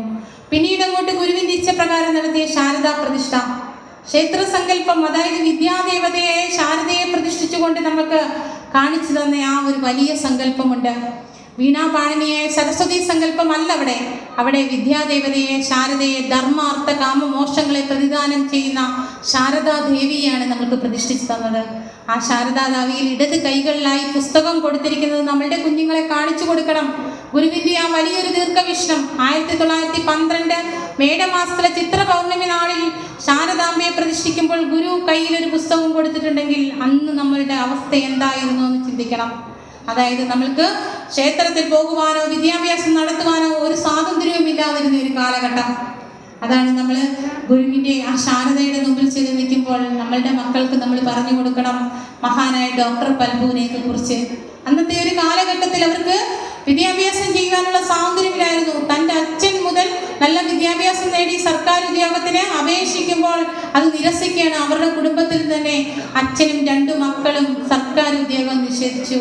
നല്ല വിദ്യാഭ്യാസം ഉണ്ടായിട്ടും എന്നിട്ടും അദ്ദേഹം അതിൽ നിന്നെല്ലാം പൊരുതി നേടി പിന്നീട് മെഡിക്കൽ വിദ്യാഭ്യാസം നേടി ഡോക്ടറായി തിരിച്ചു വന്ന് തനിക്ക് മൈസൂർ ഗവൺമെന്റിന് ജോലി കിട്ടി ഉയർന്ന ശമ്പളം മേടിച്ച് അവിടെ സുഖമായിട്ട് കഴിയാമായിരുന്നിട്ടും ഈ കേരളത്തിൽ അനുഭവിക്കുന്ന ഈ നരകയാതന അനുഭവിക്കുന്ന തങ്ങളുടെ സഹോദരങ്ങൾക്ക് ഇനി ഇങ്ങനെ ഒരു അനുഭവം ഉണ്ടാകരുതെന്ന് കരുതി ഡോക്ടർ പൽപു തിരിച്ചു വരികയാണ്. അങ്ങനെ 1037 പേരിട്ട മലയാളി മെമ്മോറിയൽ കൊടുക്കുമ്പോൾ, അതായത് കേരളത്തിൽ അന്ന് മലയാളി ബ്രാഹ്മണർക്ക് മാത്രമേ തിരുവിതാംകൂർ സർക്കാരിൽ 2000 അതിന് മുകളിൽ ശമ്പളം ഉണ്ടായിരുന്നു. ഒരൊറ്റ മലയാളിക്ക് പോലും 500 രൂപയ്ക്ക് മുകളിൽ ശമ്പളമില്ലായിരുന്നു. അതുകൊണ്ട് സവർണ മേധാവികൾ അവർ വിദ്യാസമ്പന്നരായവരൊക്കെ പ്രതിഷേധിക്കാൻ തുടങ്ങി. അങ്ങനെ 1037 പേർ ഒപ്പിട്ട ഒരു മലയാളി മെമ്മോറിയൽ സമർപ്പിച്ചപ്പോൾ ഡോക്ടർ പൽപു 3-ാം പേരുകാരനെ ഒപ്പിട്ടുകൊണ്ട് തനിക്ക് പറയാനുള്ള കാര്യങ്ങൾ കൂടി പറഞ്ഞു. ഈഴവരാതി പിന്നോക്ക വിഭാഗക്കാർക്ക് 5 രൂപ ശമ്പളമെങ്കിലും കിട്ടുന്ന ഒരു ജോലിയെങ്കിലും ഇവിടെ തിരുവിതാംകൂർ സർക്കാരിൽ കൊടുക്കണമെന്ന്. അത് പക്ഷേ നിരസിച്ചു. എന്നിട്ട് എന്താ നമുക്ക് കിട്ടിയ മറുപടി? നമ്മളോട് പറഞ്ഞു, നിങ്ങളുടെ കുലത്തൊഴിലായ കൃഷിയും ചെത്തും നെയ്ത്തും ഒക്കെ ചെയ്ത് അവർ ജീവിച്ചുകൊള്ളുമെന്നാണ്. പക്ഷേ ഡോക്ടർ പൽപു അടങ്ങിയില്ല. ഡോക്ടർ പൽപു എന്ത് ചെയ്തു? വീണ്ടും കുറച്ച് നാളുകൾക്കുള്ളിൽ 1896 13,176 പേർ ഒപ്പിട്ട്, അതായത് 3,836 പേർ കൂടുതൽ ഒപ്പിട്ടുകൊണ്ട് നമ്മുടെ സാമ്പത്തിക സ്ഥിതി എന്താണ്, നികുതിദായകരാണോ എന്ന ഉള്ള ആ ഉറപ്പുമേൽ നമുക്കൊരു വീണ്ടും 13,176 പേർ ഒപ്പിട്ട ഈഴവ മെമ്മോറിയൽ സമർപ്പിച്ചു. അങ്ങനെയാണ് പിന്നീട് അതിനൊക്കെ ഒരു അനുകൂലമായ ഒരു മറുപടി കിട്ടിയതിനെയും അദ്ദേഹം ശക്തമായി വാദിച്ച് ബ്രിട്ടീഷ് ഗവൺമെന്റിനെയും ഒക്കെ അറിയിച്ച കാരണം ഇന്ന് നമ്മളുടെ കുട്ടികൾ മെഡിക്കൽ വിദ്യാഭ്യാസമൊക്കെ മെറിറ്റിൽ നേടുമ്പോൾ നമ്മൾ ചിന്തിക്കണം, അന്ന് വിദ്യാഭ്യാസത്തിനൊന്നും യാതൊരു സ്വാതന്ത്ര്യവും ഇല്ലാതിരുന്ന കാലഘട്ടത്തിൽ നിന്ന് ഡോക്ടർ പൽപു ഒക്കെ വിദേശത്ത് പോയി പഠിക്കേണ്ടയൊക്കെ ആ ഒരു സാഹചര്യം വന്നിട്ടുണ്ടെങ്കിൽ, ജോലി ചെയ്യേണ്ടിയൊക്കെ വന്നിട്ടുണ്ടെങ്കിൽ എന്തുകൊണ്ടാണെന്ന് നമ്മളുടെ മക്കൾക്ക് ഈ പുസ്തകമൊക്കെ കൈ പിടിച്ച് ശാരദാദേവിയൊക്കെ പ്രതിഷ്ഠിച്ച് നമ്മൾക്ക് തന്നപ്പം ആ കഥയൊക്കെ നമ്മളുടെ കുഞ്ഞുങ്ങൾക്ക് പറഞ്ഞു കൊടുക്കണം. ഗുരുവിൻ്റെ ശാരദയുടെ മുമ്പിൽ പോയി നിന്നിട്ട്. അതുപോലെ തന്നെ ഇന്ന് നമ്മൾ എത്തി നിൽക്കുന്ന ആ സാഹചര്യം, അന്ന് 1912 ശാരദാദേവിക്ക് ഇടത് കയ്യിൽ പുസ്തകം കൊടുത്തുമ്പോൾ നമ്മൾക്ക് വിദ്യ നേടുവാൻ സ്വാതന്ത്ര്യമില്ലാതിരുന്ന ഒരു കാലഘട്ടമാണെങ്കിൽ ഇന്ന് 2025 എത്തി നിൽക്കുമ്പോൾ നമ്മളുടെ രാഷ്ട്രപതി ആരാണെന്ന് ഓർക്കണം. നമ്മൾ ദ്രൗപദി മുർമു ആദിവാസി ഗോത്രത്തിൽപ്പെട്ട ഒരു വനിതയാണ് നമ്മളുടെ രാജ്യത്തിൻ്റെ ഏറ്റവും ഉന്നത പദവി തന്നെ നേടിയിരിക്കുന്നത്. അപ്പോൾ ആ ഒരു തലത്തിൽ നിന്ന് നമ്മൾ ഇന്ന് ഇത്രത്തോളം ഉയർന്നു നിൽക്കുന്നു. ഭഗവാന്റെ ആ ക്ഷേത്ര സങ്കല്പങ്ങൾ നമ്മൾക്ക് കാണിച്ചു തരുന്ന വിദ്യ കൊണ്ട് സ്വതന്ത്രരാകുവാനും സംഘടന കൊണ്ട് ശക്തരാകുവാനും വളരുവാനും നമുക്ക് വ്യവസായം കൊണ്ട് വളരുവാനും മഹാഗുരു പറഞ്ഞു തന്നിട്ടുണ്ടെങ്കിൽ ആ മഹാഗുരുവിൻ്റെ ആ ദീർഘദർശനം എത്രത്തോളമാണെന്ന് നാം മനസ്സിലാക്കണം. 1928 ജനുവരി 16 ശിവഗിരി തീർത്ഥാടനത്തിന് അനുമതി നാഗമ്പട ശ്രീ മഹാദേവ ക്ഷേത്രത്തിന്റെ തിരുസന്നിധിയിൽ വെച്ച് കൊടുക്കുമ്പോൾ മഹാഗുരു തീർത്ഥാടനത്തിന് അഷ്ടലക്ഷ്യങ്ങൾ പറയുന്നുണ്ട്. ഈ അഷ്ടലക്ഷ്യങ്ങൾ പറയുമ്പോൾ തന്നെ മഹാഗുരു തൻ്റെ ജനനം മുതൽ അത് ഓരോന്നും നമ്മളെ കാണിച്ചു തന്നിട്ട് തന്നെയാണ് അത് പ്രവൃത്തിയിലൂടെ, വെറുതെ വാക്കുകൾ കൊണ്ട് അക്ഷരങ്ങൾ കൊണ്ട് പറയുകയില്ലായിരുന്നു. അത് അന്തരീക്ഷത്തിൽ അലയടിക്കുക മാത്രമല്ല, അത് തൻ്റെ പ്രവൃത്തിയിലൂടെ അത് പ്രാവർത്തികമാക്കി കാണിച്ചു തന്നിട്ടാണ് നമുക്ക് ആ അഷ്ടലക്ഷ്യങ്ങൾ പറഞ്ഞു തന്നതെന്ന് നാം മനസ്സിലാക്കണം. വിദ്യാഭ്യാസം എന്ന ഒന്നാമത്തെ ലക്ഷ്യം പറയുമ്പോൾ നാം ഒന്ന് മനസ്സിലാക്കണം, ശ്രീനാരായണ ധർമ്മ പരിപാലന യോഗം 1903 ജനുവരി 7 സ്ഥാപിതമാകുമ്പോൾ അതിൻ്റെ സെക്രട്ടറി ആയിട്ട് കുമാരനാശാനെ നിയമിക്കുമ്പോൾ കുമാരനാശാൻ ഗുരുവിൻ്റെ അടുക്കൽ വരുന്ന ആ കാലഘട്ടം ചിന്തിക്കണം. 1893 മഹാകവി കുമാരനാശാൻ ഗുരുവിൻ്റെ അടുക്കൽ വരുന്നുണ്ട്. എങ്ങനെയായിരുന്നു ആ മഹാഗുരുവിൻ്റെ അടുക്കൽ വരുമ്പോൾ കുമാരനാശാൻ സ്വതന്ത്രകൃതികൾ മാത്രം രചിച്ചുകൊണ്ട് ശൃംഗാര കവിതകൾ മാത്രം എഴുതിയിരുന്ന കുമാരനാശാനെ ഗുരുവിനോടൊപ്പം ചേർത്ത് നിർത്തി ഡോക്ടർ പൽപുവിൻ്റെ അടുക്കൽ കൊണ്ടുനിന്നാക്കി വിദ്യാഭ്യാസം, ഇംഗ്ലീഷ് വിദ്യാഭ്യാസവും സംസ്കൃത വിദ്യാഭ്യാസത്തിലുമൊക്കെ പ്രാവീണ്യം നേടിപ്പിച്ച് തിരിച്ചു വന്ന 1900 ഗുരുവിൻ്റെ അടുക്കൽ തിരിച്ചു വരുന്നതും അവിടെ വാവൂട്ടി യോഗം ഉണ്ടാക്കുന്നു. പിന്നീട് ക്ഷേത്ര പരിപാലന യോഗം ഉണ്ടാക്കുമ്പോൾ അതിൻ്റെ കാര്യദർശിയാക്കുന്നു. പിന്നീട് 1903 ജനുവരി 7 ശ്രീനാരായണ ധർമ്മ പരിപാലന യോഗത്തിൻ്റെ പരിപാലന യോഗത്തിൻ്റെ ജനറൽ സെക്രട്ടറി ആയിട്ട് മഹാകവി കുമാരനാശാനെ നിയമിതനാക്കുന്നു. ഗുരുവിൻ്റെ ആ വിദ്യാഭ്യാസ ദർശനം നമ്മൾ അവിടെയൊക്കെ കാണണം. അതായത് ഒരു പരിവർത്തനം ഉണ്ടാക്കിയെടുത്ത് വിദ്യാഭ്യാസത്തിലൂടെ എന്തും നേടുവാൻ സാധിക്കുകയുള്ളൂ എന്ന് നമുക്ക് അതിലൂടെയൊക്കെ പഠിക്കുവാൻ സാധിക്കും. മഹാകവി കുമാരനാശാനെയൊക്കെ ഗുരു ചേർത്ത് പിടിച്ച് ആ വിദ്യാഭ്യാസ ദർശനം നമ്മളിലൂടെ നമുക്ക് കാണിച്ചു തരികയായിരുന്നു. വെറുതെ ഗുരു 1928 ജനുവരി 16 ആ അഷ്ടലക്ഷ്യങ്ങൾ നമുക്ക് പറഞ്ഞു തരികയില്ലായിരുന്നു. ഇതെല്ലാം ഗുരു നമ്മളെ കാണിച്ചു തന്നിട്ട് തന്നെയാണ്, പ്രവൃത്തിയിലൂടെ കാണിച്ചു തന്നാണ് നമ്മളെ ഇതെല്ലാം പറഞ്ഞു തന്നതെന്ന് നാം മനസ്സിലാക്കണം. ശുചിത്വത്തെക്കുറിച്ച് നമ്മൾ പറയുമ്പോൾ രണ്ടാമതായി ശുചിത്വമാണ് പറയുന്നത്. ഒരു കുളിസംഘം ഉണ്ടാക്കാനായി ശ്രീനാരായണ തീർത്ഥ സ്വാമികളെ ഏർപ്പെടുത്തുന്നുണ്ട്. കുട്ടനാട്, ചങ്ങനാശ്ശേരി താലൂക്ക് മേഖലകളിൽ, കോട്ടയം താലൂക്കുകളിൽ, അതായത് സംഘടന കൊണ്ട് ഇവരൊക്കെ ശക്തരാണല്ലോ, പക്ഷെ ശുചിത്വം കുറവാണെന്ന് പറഞ്ഞ് ശ്രീനാരായണ തീർത്ഥസ്വാമികളെ ഒരു കുളിസംഘം ഉണ്ടാക്കുവാനായി ഗുരു പറഞ്ഞു വിടുന്നുണ്ട്. അപ്പോൾ വർഷങ്ങൾക്ക് മുമ്പ് തന്നെ ഗുരു ഇതിനെല്ലാം ഒരു വലിയ ദീർഘവീക്ഷത്തോടെയാണ് കണ്ടിരുന്നതെന്ന് പറഞ്ഞ് ഈശ്വരഭക്തി എന്താണെന്ന് നമ്മളെ ഓരോ കൃതികളിലൂടെയും ഓരോ ക്ഷേത്ര സങ്കല്പത്തിലൂടെയും നമ്മൾക്ക് പറഞ്ഞ് പഠിപ്പിച്ചു തന്നു. വ്യവസായം കൊണ്ട് വളരുവാൻ നമ്മൾക്ക് നെയ്ത്തുശാല എത്രയോ വർഷങ്ങൾക്ക് മുമ്പ് നമ്മൾക്ക് കാണിച്ചു തന്നു. ശാസ്ത്ര സാങ്കേതിക വിദ്യയാണ് ഇന്ന് ഈ ലോകത്തിൽ ഏറ്റവും മുന്നിൽ നിൽക്കുന്നതെന്ന് 8ാമത്തെ അഷ്ടലക്ഷ്യങ്ങളായിട്ട് നമ്മൾക്ക് പറഞ്ഞു തന്നു.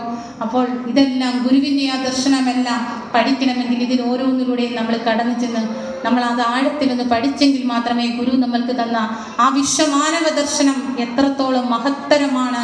ഈ ലോകത്തിലുള്ള മാനവർക്കെല്ലാം എല്ലാവരും ആത്മസഹോദരരായിട്ട് ചേർന്നുകൊണ്ട് ഒരു ജീവിത വിജയം കണ്ടെത്തുന്നതിന് വേണ്ടി ഗുരു തന്ന ആ ദർശനത്തെ നമ്മൾ ഓരോന്നും അതിൻ്റെ ആഴത്തിലേക്ക് ഇറങ്ങിച്ചെന്ന് പഠിക്കുമ്പോഴാണ് നമ്മൾക്ക് മനസ്സിലാകുന്നത്. നമുക്കത് വാദിക്കാനും ജയിക്കാനുമല്ല, അറിയാനും അറിയിക്കുവാനും വേണ്ടിയാണ് ഗുരു അത് സമഭാവനയോടും സമഭക്തിയോടും സമബുദ്ധിയോടും കൂടി അത് പഠിക്കുകയും പഠിപ്പിക്കുകയും അറിയിക്കുകയും ചെയ്യണമെന്നാണ് ഗുരുവിൻ്റെ വലിയൊരു ദർശനം. അത് ഉൾക്കൊണ്ടുകൊണ്ട് നമ്മൾക്ക് ഓരോരുത്തർക്കും മുന്നോട്ട് പോകുവാൻ സാധിക്കട്ടെ എന്ന വലിയൊരു പ്രാർത്ഥനയോടുകൂടി തന്നെ എനിക്കിങ്ങനെ ഈ ഒരു അവസരം ഒരുക്കി തന്ന ഈ ശാഖായോഗത്തിൻ്റെ ബഹുമാനിയായ പ്രവർത്തകരോടും അതുപോലെ ഇന്ന് ഇത്രയും നേരം ശ്രമിച്ച ഓരോരുത്തർക്കും ഹൃദയത്തിൻ്റെ ഭാഷയിൽ നന്ദി രേഖപ്പെടുത്തി